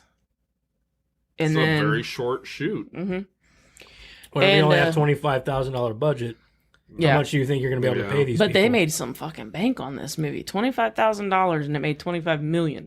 Well, they probably didn't know how much, you know what I mean? They probably didn't know what kind of a gem they had on their hands whenever they did it. That's fair. A lot of movies are like that. Yeah. Look at Boondock Saints. Yeah. You know Yeah. what I mean? Texas Chainsaw. Yeah, exactly. Most of the cast actually paid money to be in the movie, at least initially. I was going to say, what the fuck? So, yeah. So this movie was actually the final step in an acting and directing workshop called the Enbu Seminar. So you took the seminar, and then the final process of the seminar was to be in this movie. So you paid to be in the seminar, you were in the movie, cost $25,000 to make, and then they all got fucking paid. I bet, yeah. That's different. That's Interesting, that's right? unique. That's neat. Actress Harumi Shuhama, the Neo, the mom, Oh, yeah. said that the cast actually got the one-time movie within a movie perfectly on the second try, but a crew member or a crew error led to the camera stopping rolling during the take and not recording. Does that sound That sounds familiar? like our first episode. You know what's funny is I listened to the Dead Meat podcast, and they were just bitching about that too. They said that they did the podcast for Bodies, Bodies, Bodies, Yeah. and they said that they had already, or was it? Yeah, it was Bodies, Bodies, Bodies. They said they had already recorded it, but realized 40 minutes into the recording that they didn't have any audio, so they had to come back the next day and re-record. I think that the So I was second like, recording... I said that's pretty funny because for our first episode, Yeah. because we have her on Twitter. Yeah. I can't remember her name. She's the girl from the Dead Meat. It's husband and wife on Dead Meat podcast. Yeah. But we have her on our Twitter, I and thought it was two guys. I've never watched the Dead Meat podcast. So. listen, it's a podcast. Yeah. Yeah. It's Well, I don't listen to podcasts. they do a horror movie Like every someone 2 you do. weeks. It's only an you hour told long. me about it, but I thought it was just two buddies talking about horror movies. No, you're No. thinking of Straight Chillin'. That's 3 Yeah. guys. Oh. But that's honestly a better podcast. Sorry, guys, but it is. I love Straight Chillin'. But they said that they did Bodies, Bodies, Bodies, and they only had they didn't have the first 40 minutes. They did 40 minutes of audio and realized that their mics weren't on. Oh. So they had to go back and re-record. So I commented to her. I said, "It's funny because our first episode, we only had 40 minutes of good audio before Yeah, it then went out." Kicked out. I said, so we had to go back and re-record ours also, which they I think do. that actually made a better episode because we were kind of angry. We were kinda it, pissed like, off, It like and translated into this that, like and it made a good practice episode for us. You know what I mean? Yeah. So, but it's so funny because like it's funny that they were frustrated about it. It's like you realize we do a 2-hour podcast every week. Mm-hmm. You do a 1-hour podcast every 2 weeks. Yeah. We literally do quadruple what you guys do. Right. So, and, which granted, they have a much larger following than we do, but that's because they've been doing it for so much longer. Plus, they do kill count on YouTube and all that We'll stuff. get them animations up and going. We'll be fine. And we're working on that. Yeah. And same as like the Straight Chillin', they have like, I think something like 200 or 300 episodes, and they've been doing it for like a few years. The way I see it, though, it is takes not even time. so much like I know you guys would like to make money off this. I enjoy this. It's not so much about making. Yeah, I'm not worried about money. I'm not worried Me about the neither. money. I'm worried about reaching just a broad audience, knowing that people are listening. Yeah. That's my goal is. I just want people to listen. That's all. Yeah. That's all I thing care is about. I just like having something to do once a week. Oh, yeah, but I want it to be worth something. You know what I Yeah. mean? Like, Yeah. I don't want it to just be for us. I want it to be for everybody else, too. Yeah. I want people to listen and appreciate it. So, Like I like my greatest thing from hearing is I like that to hear that I made people laugh. That's my thing. for sure. Dude, Yeah, that's the best part about Or, this is you knowing that you're listen putting a makes smile my on day somebody's better, face. You know what I Yeah, mean? absolutely. And don't get me wrong, dude. I listen to both Dead Meat and Straight Chillin', and that's what they do. I listen to them, and a lot of times I just got my earbuds in at work, and they'll just like I work with my stepdad and my brother, and they both like look at me, and I'm just smiling because they're like, "What the hell are you smiling about?" You know what I mean? Like, Yeah. it's because they don't realize I'm actually. What these guys are saying is fucking hilarious. You know what I mean? Right. It's funny, and they're talking about a horror movie. They're just Sure. reviewing a horror movie. Sure. So, but yeah, we're horror movie buffs around here. So, what do you want? I don't. Oh yeah. I've tried to listen to other podcasts. Like, there's been a few of them. Like, there's one called Three Guys in a Movie or something like that, and it's just they don't have any charm, man. I'm like, how the hell? I was like, this is why I know we're doing great. It's because we have charm. We're funny. We try to be fun, and these guys are just like deadpan. You know what I mean? Like, like almost like they're reading off a we script. get animated every now and again. Yeah. Like it sounds like they're reading off of a script, whereas we're talking to each other because as if we've known each other for 20 years because we have known each other for 20 years. years. So, you know what I mean? Like, that's just what it is. Yeah, absolutely. So then, so I put that on there like sound familiar because, so they had it she said they actually had it the second try and they were all celebrating and then. I'm like, That would stink. That would suck, dude. Because that's a whole lot of work. It is. You're talking that's live. That's you're moving, you're running. I could imagine like you're just acting, your heart sinking into your stomach. You know what I mean? God, Like, I'd be so fuck. pissed. Like that, and that's how I felt. And if I whenever- knew which crew member it was, oh yeah, you're fucking fired, no, dude. you know what it was? That one that face planted. That was the one. Yeah, somebody that's it. tripped her. Somebody tripped her. It's funny because that's how I felt too. Whenever I listened to that audio and 40 minutes in, I'm like, what happened to the audio? You're like, fuck. You know what I mean? It's just that feeling of like, God damn it. Now I got to tell these guys that we're going to have to redo it. And so, because I was ready to redo it the next day. And I'm like, but you guys are like, let's do it next week. But again, I think in that scenario, I'd be a lot more pissed Oh, off. for sure. There's so much more money and time and a lot more people involved. Yeah. You know, plus the production a lot more value. pieces that go into yeah, place a lot for more that. shit that goes into place. I'd be Whereas we're so just sitting much more around a mad. table Yeah. with some mics, you know, Yeah. like fuck it, we'll just have to re-record it. Yeah. You know, whereas these guys are like, you've got a crew of probably, And they're 40 running people at and, least. running and doing all kinds of crazy stuff. So the actor who played the original zombie, the drunk guy. Oh yeah. He was the drunk guy. He actually was drunk filming. I was gonna say he did it really well. Yeah, no, he actually was drunk. He said during when they were doing interviews for the movie and stuff, he actually was drinking. He's just getting He was into drunk. character. That'd be me. I'm like, I want to play the drunk guy. Why? Because I do it really well. No, apparently he didn't do very good at acting drunk. So They they just just got him decided drunk, to get him yeah. hammered. So Alright. he got hammered. The puke wasn't real though. He didn't actually puke on the girl. I'll say that's very milky puke. Yeah. So the first scene where the director, berates the actors for, being insufficiently terrified. Did you notice when he talked to that girl, he said, like, I want it to be, like, he said, when he was yelling at the girl, he said he wanted it to be, like, there was something where he said it really weird. I don't remember. But I don't remember it exactly. But yeah, he's like, I want it to be, and he just said it really weird. It was like squeaky is how he said it. I don't remember. But that's actually a reference to the filming of The Shining, where Stanley Kubrick was a Oh, complete berated. asshole Yeah, berated. to, What's her face? Shelley Duvall. Yeah.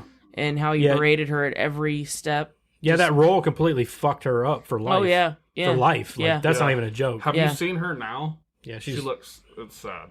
Yeah, she like lost hair. Yeah. Like that's Yeah. why later in the or all through the movie her hair's pulled back. I just remember watching her like in the Popeye movie, and she was olive oil. Yeah. I was like, you're like the perfect olive oil. For like sure. she Yeah, was for the sure. perfect. She She was was just awesome. so long and like she had that look. You know what I mean? For She's sure. like the perfect olive oil. 100%. And then you see her in The Shining, and you're like, I can't believe this movie fucked her. Like it just like created like just completely destroyed her life. And for such a bad movie too. Fuck off. It's a I bad love movie. The Shining, man. It's a bad movie. I love. You have to appreciate, at least love what she destroyed her life for. Mm-mm. No, I okay. have a copy of The Shining, but I got it for free, and I've only watched it like I once. love or The twice. Shining, man. It's a terrible movie. And Well, I can maybe tell it you just a million doesn't. Maybe it reasons just why. doesn't translate well for you. It was bad casting for one. On whose part? For like Jack Nicholson and shit? Why? He doesn't slowly go crazy. He's already crazy at the beginning of that film. I have heard that. It's always been crazy. And let me ask you something. You thought that Japanese family was not warm?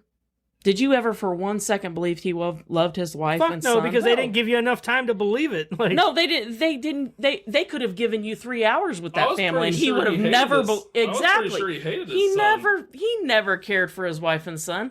Not even in the car on the way up there. He was ready to kill him then. yeah, I know. That's bad acting.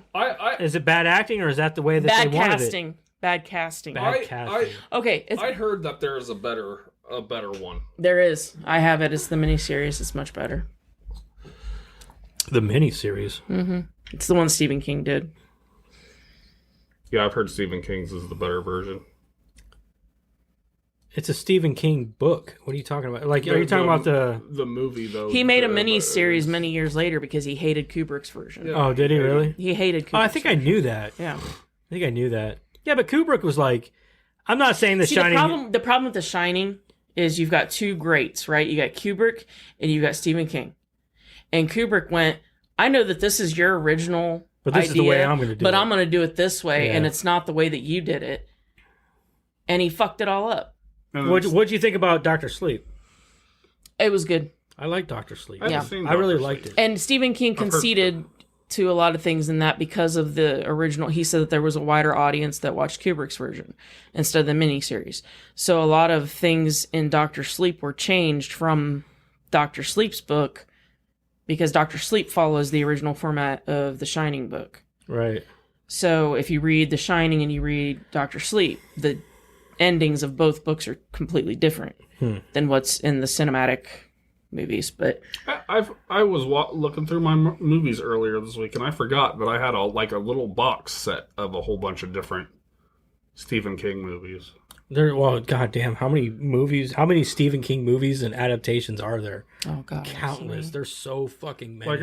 Like mine's I've got so Graveyard many of his. Shift. So I've many. I've watched You could literally have an entire podcast just on his material. probably. I like An Stephen- entire Oh, you could have an podcast. entire podcast just on the Dark Tower series. Or well, you could have an entire podcast just on like his film adaptations. You know what I mean? Like I not like- even just the books, but the film like Yeah. because you got Castle Rock and you've got all of the shows and the miniseries. Well, that's what I'm and then saying. the You talk movies about and- like the Dark Tower series and how it expands into all of these other. Yeah. You know what I'm saying? Like you could talk about that in an entire podcast, and you'd never touch all of it. Right. You'd never touch all of it. I like a lot of Stephen King's like little shows. Like I liked Graveyard Shift and Pet Cemetery. Pet Cemetery when I was young. Christine. Pet Cemetery scared I the love crap Christine. out of me when I was young. Christine's good. People watch Christine. They're like, this movie's dumb. It's about a killer car. But dude, it is so good. Christine, Pet Cemetery, the original, and there's another one, but I can't remember off the top of my head. Those are actually some of the better adaptations. Yeah. They stick a lot closer to the book. See, I didn't read a lot of Stephen King material, but dude, I've read so many. but dude, like I love some of the I don't know what the difference is between. I know that there's some things that he's done that's like, oh, dude, what the fuck? Like with the It trilogy or the It book, Yeah. like how the It- girl was like this little, like she pretty much banged all them yeah, boys, and yeah. just shit like that. Like what the fuck, dude? Like It is one of those things that, like, if you read the book, it makes sense, and I can't explain it any better than that. But to translate that to another media, or into film, there's no way. There's no way. And so that's why the second, whenever you watch It Part 2, whether it's the original miniseries or whether it's the new one that just came out, it's always gonna fall flat. Because the book, you read the book and somebody goes, man, I want to make this into a movie, and then they realize, fuck, I can't make this work. Right. They just can't. You can't. And that's a lot. That's what people fail to realize. Like, oh, the book was better. Well, it was the book. That's different. There's a difference between a book and a movie. With a movie, you have a certain amount of time. You got to fit all this in. Totally different media. It's a different There medium. are certain books that would work to turn into a movie. Pet Sematary worked well. Christine worked well. There's certain movies that work well. And this is probably the biggest problem I have with The Shining. It would have worked well had he followed the format. Like, this is okay.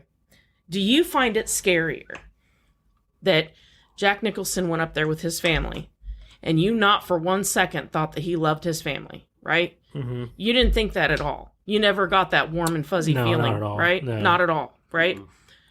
So that doesn't... He goes nuts and decides to kill his family. It's not weird. It's not. That's not scary. That's just some crazy guy who went up to the mountains and decided to kill his family, right? The book, he loved his family. Oh yeah.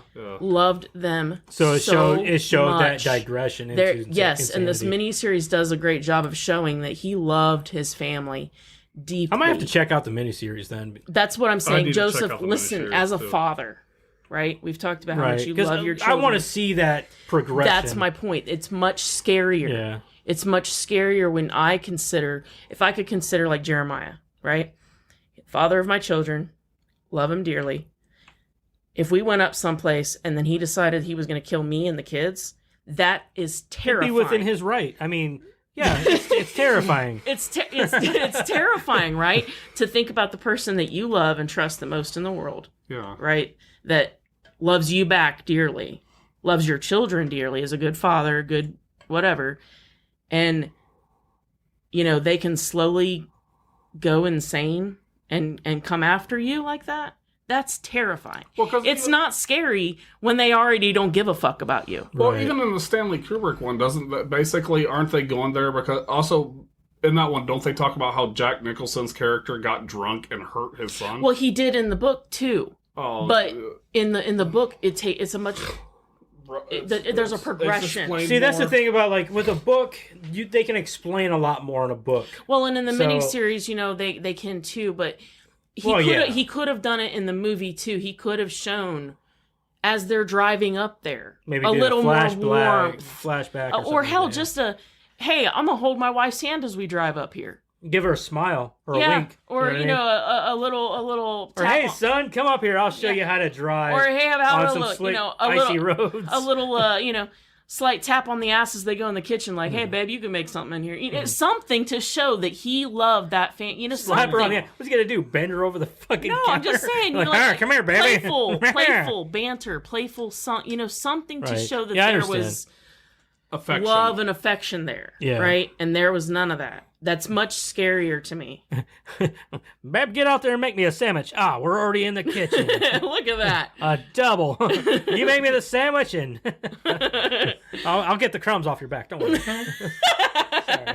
Anyway, moving on. So, from there, let's cut this.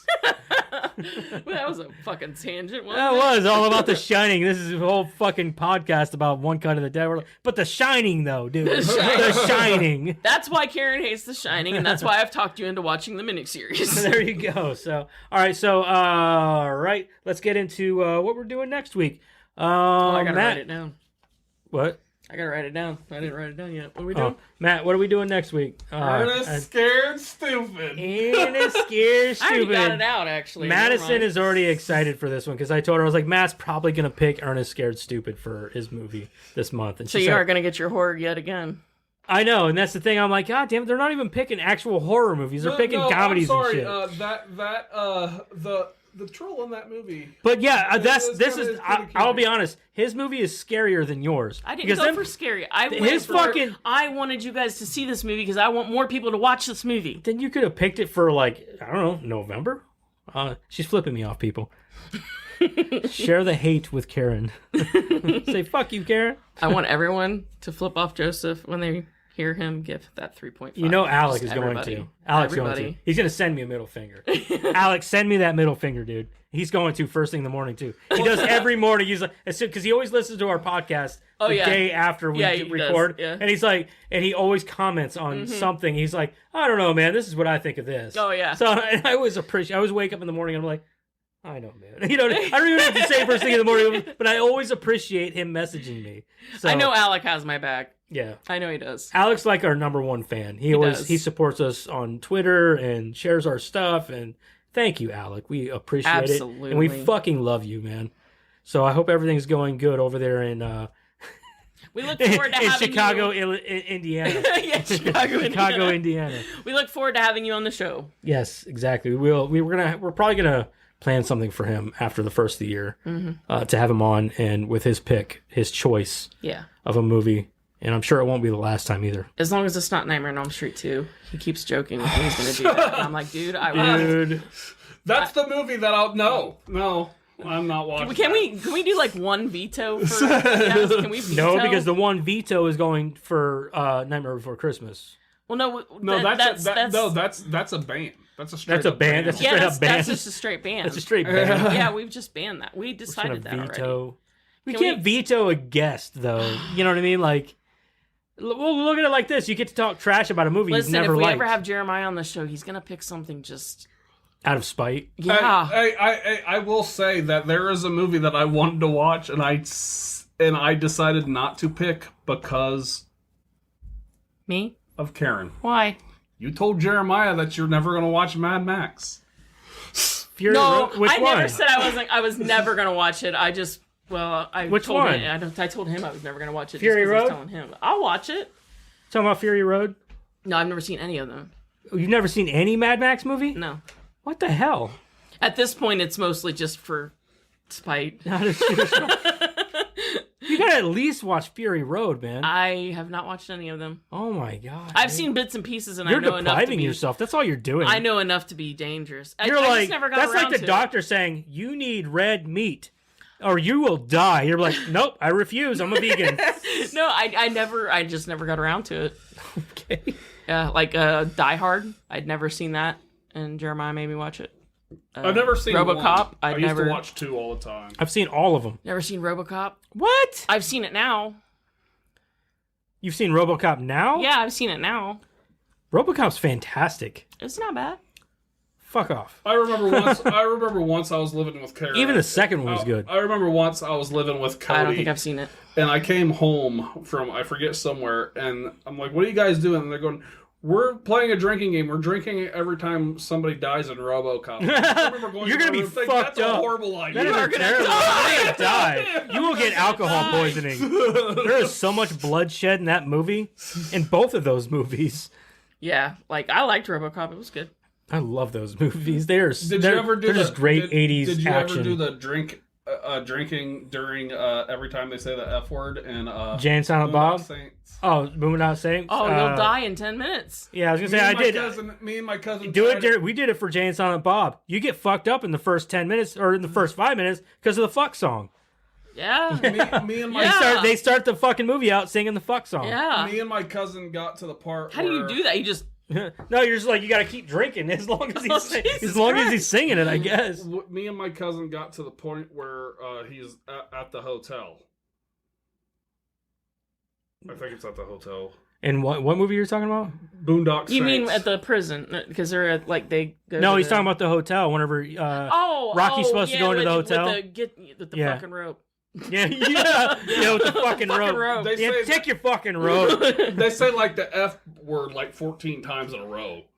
And then me and my cousin got to like 10 and we're we're gonna have to review that movie eventually, right? One of my favorite parts, and it's so subtle, is in that hotel room when he's got blood on his gloves. Willem Dafoe, he's got blood on his gloves, and somebody says something that irks him, and he puts his hands like in his hair, and the guy's like, Like he's just like I love whenever Willem Dafoe, because he comes in as this like awesome character. You're like, he's like, oh, this dude's badass. You know, he's like the best fucking FBI profiler, detective, and blah blah blah. But he comes in by the end, he's like losing his shit. He's like, what the fuck is, you know what I mean? Like, how the fuck? the best part with Willem Dafoe in that whole movie. I just wanted to cuddle. That's another movie we're eventually gonna have to, like, there's so many great movies. This is what I said. love that fucking This movie. is why people were like, well, are you gonna do the horror movie thing? I said no, because I was like, there's so many other good movies out there that I want to talk about that aren't horror. Yeah. So it's just best to do a show about all these movies. We're huge horror nerds. We'll sprinkle it in. Yeah, I love horror movies. Yeah. Horror movies are my go-to genre. I'm the only person at this table that's not a horror nerd. Like, I'm a horror nut, man. Me too. I'm more of an action guy. I want to watch the Terrifier. I never watched the first Terrifier. You've never seen the first so one? I want to watch. And I'm hearing good things about the second one. I'm like, well, I can't watch the second one without watching the first. There's one scene in there is just... I've heard that. So I want to watch both of those, and I'm just like... So I haven't seen the second one yet, but the first one. And I'm kind of on the fence of what I see, because I'm such a horror movie nerd that I'm like, I don't know what to pick for October. I'm like, this is October. It has to be a good one. And obviously, you fuckers aren't picking any horror movies. So I got to pick a horror movie. I really wanted to pick a horror movie, but One Cut of the Dead was one of those things that like I felt like nobody had heard of, nobody watched, like, and I wanted you guys to see it. Oh, well, fucking sue me. Yeah. Fuck it, whatever, man. And guess what? Guess what? For people like us, Halloween doesn't fucking. I was gonna say, you don't have to be exclusive to October for horror movies. That's what I'm we saying. can do it whenever we want. No, the only reason I said Ernest Scared Stupid is because I want to watch Ernest Scared Stupid, and it came up on my mind on October. And just to be a dick, for the month of December, I might choose a fucking Christmas horror movie. Fuck you guys. Maybe I will too. Yeah, there you go. Know me. See, maybe we'll go fucking Black Christmas or Krampus. Yeah, you don't fucking know me. Yeah, I hated Krampus. I'm sorry, but if you're doing Krampus, I veto that now. No, we're not. We're not doing the veto thing. I was just making a joke. We're not vetoing anything. You sucking ass. I'm sorry, because I'll be the one who we'll sit here and you go this movie, and I'm gonna be like, yeah, I'm not watching that. Then you're just gonna sit there in silence. Cool. That's not cool. I watched One Cut of the Dead, man. No, because there's movies I won't name because you guys won't watch. I'll watch whatever you tell me to watch, dude. I will watch whatever you tell me to watch. No, you won't, because it's a drama. It's drama, and you won't watch it. Well, I thought we were like against drama on here. I thought we wanted fun movies. Well, I mean, yeah, but what drama are you talking about? What are you thinking about doing? I would really like to watch. I don't want to sit here and talk about depressing things. Yeah, that's what I'm saying. God's Not Dead. Oh fuck. I think that's too charged. Charged? You say charged? What does that mean? I think we're gonna sit here and talk about it, and you're not. No, I'm a very non-religious person. I'm not religious at all. You're gonna hear a lot of silence out of me. That's why. Mostly because I don't want to push any buttons with anybody. Why I don't. That's why I won't choose the movies, because I know that you guys most likely don't want to talk about religion, and it's a religious movie, so. Yeah, that's why I didn't call out. That's my point. Like, I don't even know why you would want to choose a good movie. I'm not saying. Yeah, just because it's a good movie doesn't mean it's fun to talk about. There's certain movies that I like that I'm not gonna pick. Yeah, that's true. Yeah, that's why I said because I don't want. it. The reason I'm saying is like I don't want to sit here and talk about depressing things. I'm not big on drama. See, I can't even say that because I don't watch drama movies. I don't watch emotionally charged movies. So like you guys would, like Matt would watch, his religious movies and things like that. That's not. I can't watch shit like that. Few and far between. Yeah, like love movies or drama or love stories. Like I can't sit here and I couldn't choose The Notebook because I'm like. But also, I could sit here and make fun of it all day. Like, people also know that like people, if they know us well, they know that basically, like I said, that when we first started doing this, it should be called Two Cinephiles and Matt. Because I'm not a big movie guy. The only one I can think of off the top of my head that like I really like the movie, but I would never say like let's watch it is oh shit, I don't even remember what it's called now. But it's about a sister who writes a book, and her sister and her boyfriend, like the sister gets mad and says that the boyfriend touched her or something, and the boyfriend goes off to war, and the sister goes off and is a nurse in the war, and then they find each other again, they get married, and they fall in love, and the sister's like, yeah, I lied, it wasn't true, blah, blah. But that sounds terrible. Well, hold on. And so then, like, you know, they find each other again, they get married, everybody lives happily ever after. And then you find out that it was a book that she wrote, and that what actually happened was he died in the war, and so did her sister. And the book was her way of saying sorry. And the whole movie, you think everything went peachy keen. And then at the end, you're like, you whore. But that's it. There's a movie like that one. I wouldn't suggest. I wouldn't suggest that God's not dead because you're not religious, and it wouldn't be a movie that you would enjoy. But there's also other movies I would, because there's one that I liked on Netflix called Mixtape, and I won't suggest that because I don't think you guys would get into it. Okay. He's the guy that played the young X-Man wheelchair guy. Fuck, I can't remember anything right now. Be Dr. X. He was in Split. There. That's a good place to start. Yeah, God damn it! I know his fucking. I know. Name. I can't. He was in remember Wanted anything right now. He was in a bunch James of McAvoy. James McAvoy. Yep, that's it. Because he was in it. That's where I gotta find. That's gonna drive me up the fucking wall. This must be like an early movie. It was. So it was. Because if I hadn't heard about it, I don't even remember why I watched it. Because he's an A-list actor now. Like if I haven't heard about it, Atonement was the name of the movie. Atonement. Yeah, it was her atonement for lying. Because she had a crush on him, and I can see that. I mean, James McAvoy's a handsome dude. Yeah. So. Oh, sure. Anyway, yeah, that's off the top of my head. That's probably the most dramatic movie I can think of, but I wouldn't bring it here. That's fucking depressing as shit. Right. All right. So anyway, we're cutting a little long here. Next week we will be reviewing Ernest Scared Stupid. My daughter has been looking forward to this one so much. She goes, Dad, whenever you watch it, I want to watch it with you. I said, okay. Why wouldn't you? It's a great kids movie. Oh, I love the movie. I love Ernest Scared Stupid. Niece into it so you're going to hear nothing but positive reviews out of me on this one because I love Ernest Scared Stupid. I love Ernest in general. So, know what I'm saying, Vern? Huh? Know what I'm saying, Vern? Yeah, know what I'm saying, Vern? Where everybody's just... There's a guy that like copies him on YouTube, right? He does a really good... Yeah, he does a really good. He does TikToks too. Yeah. Yeah, looks just fucking like him. Yeah, looks just like him. I've heard him. I haven't seen him. Yeah, he's a little fuller in the face, but looks just fucking like him. So next week, we will be talking about Ernest Scared Stupid for Matt's movie pick for the month of October for the spooky season. My grandma got me into Ernest. I miss her. Aw. Do you need a hug, Matt? No. I'll hug you. I don't mind. That's okay.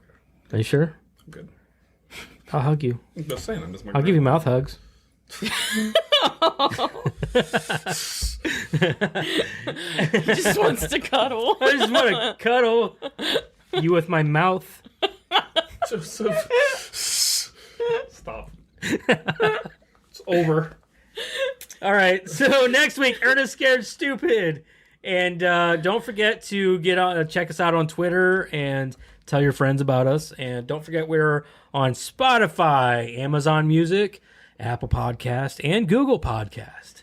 So check us out in all those areas, and please share our stuff and comment and get on Twitter and follow us and tweet at us, man. We're down for hearing that shit. So anybody want to add anything before we scoot the loot out of here?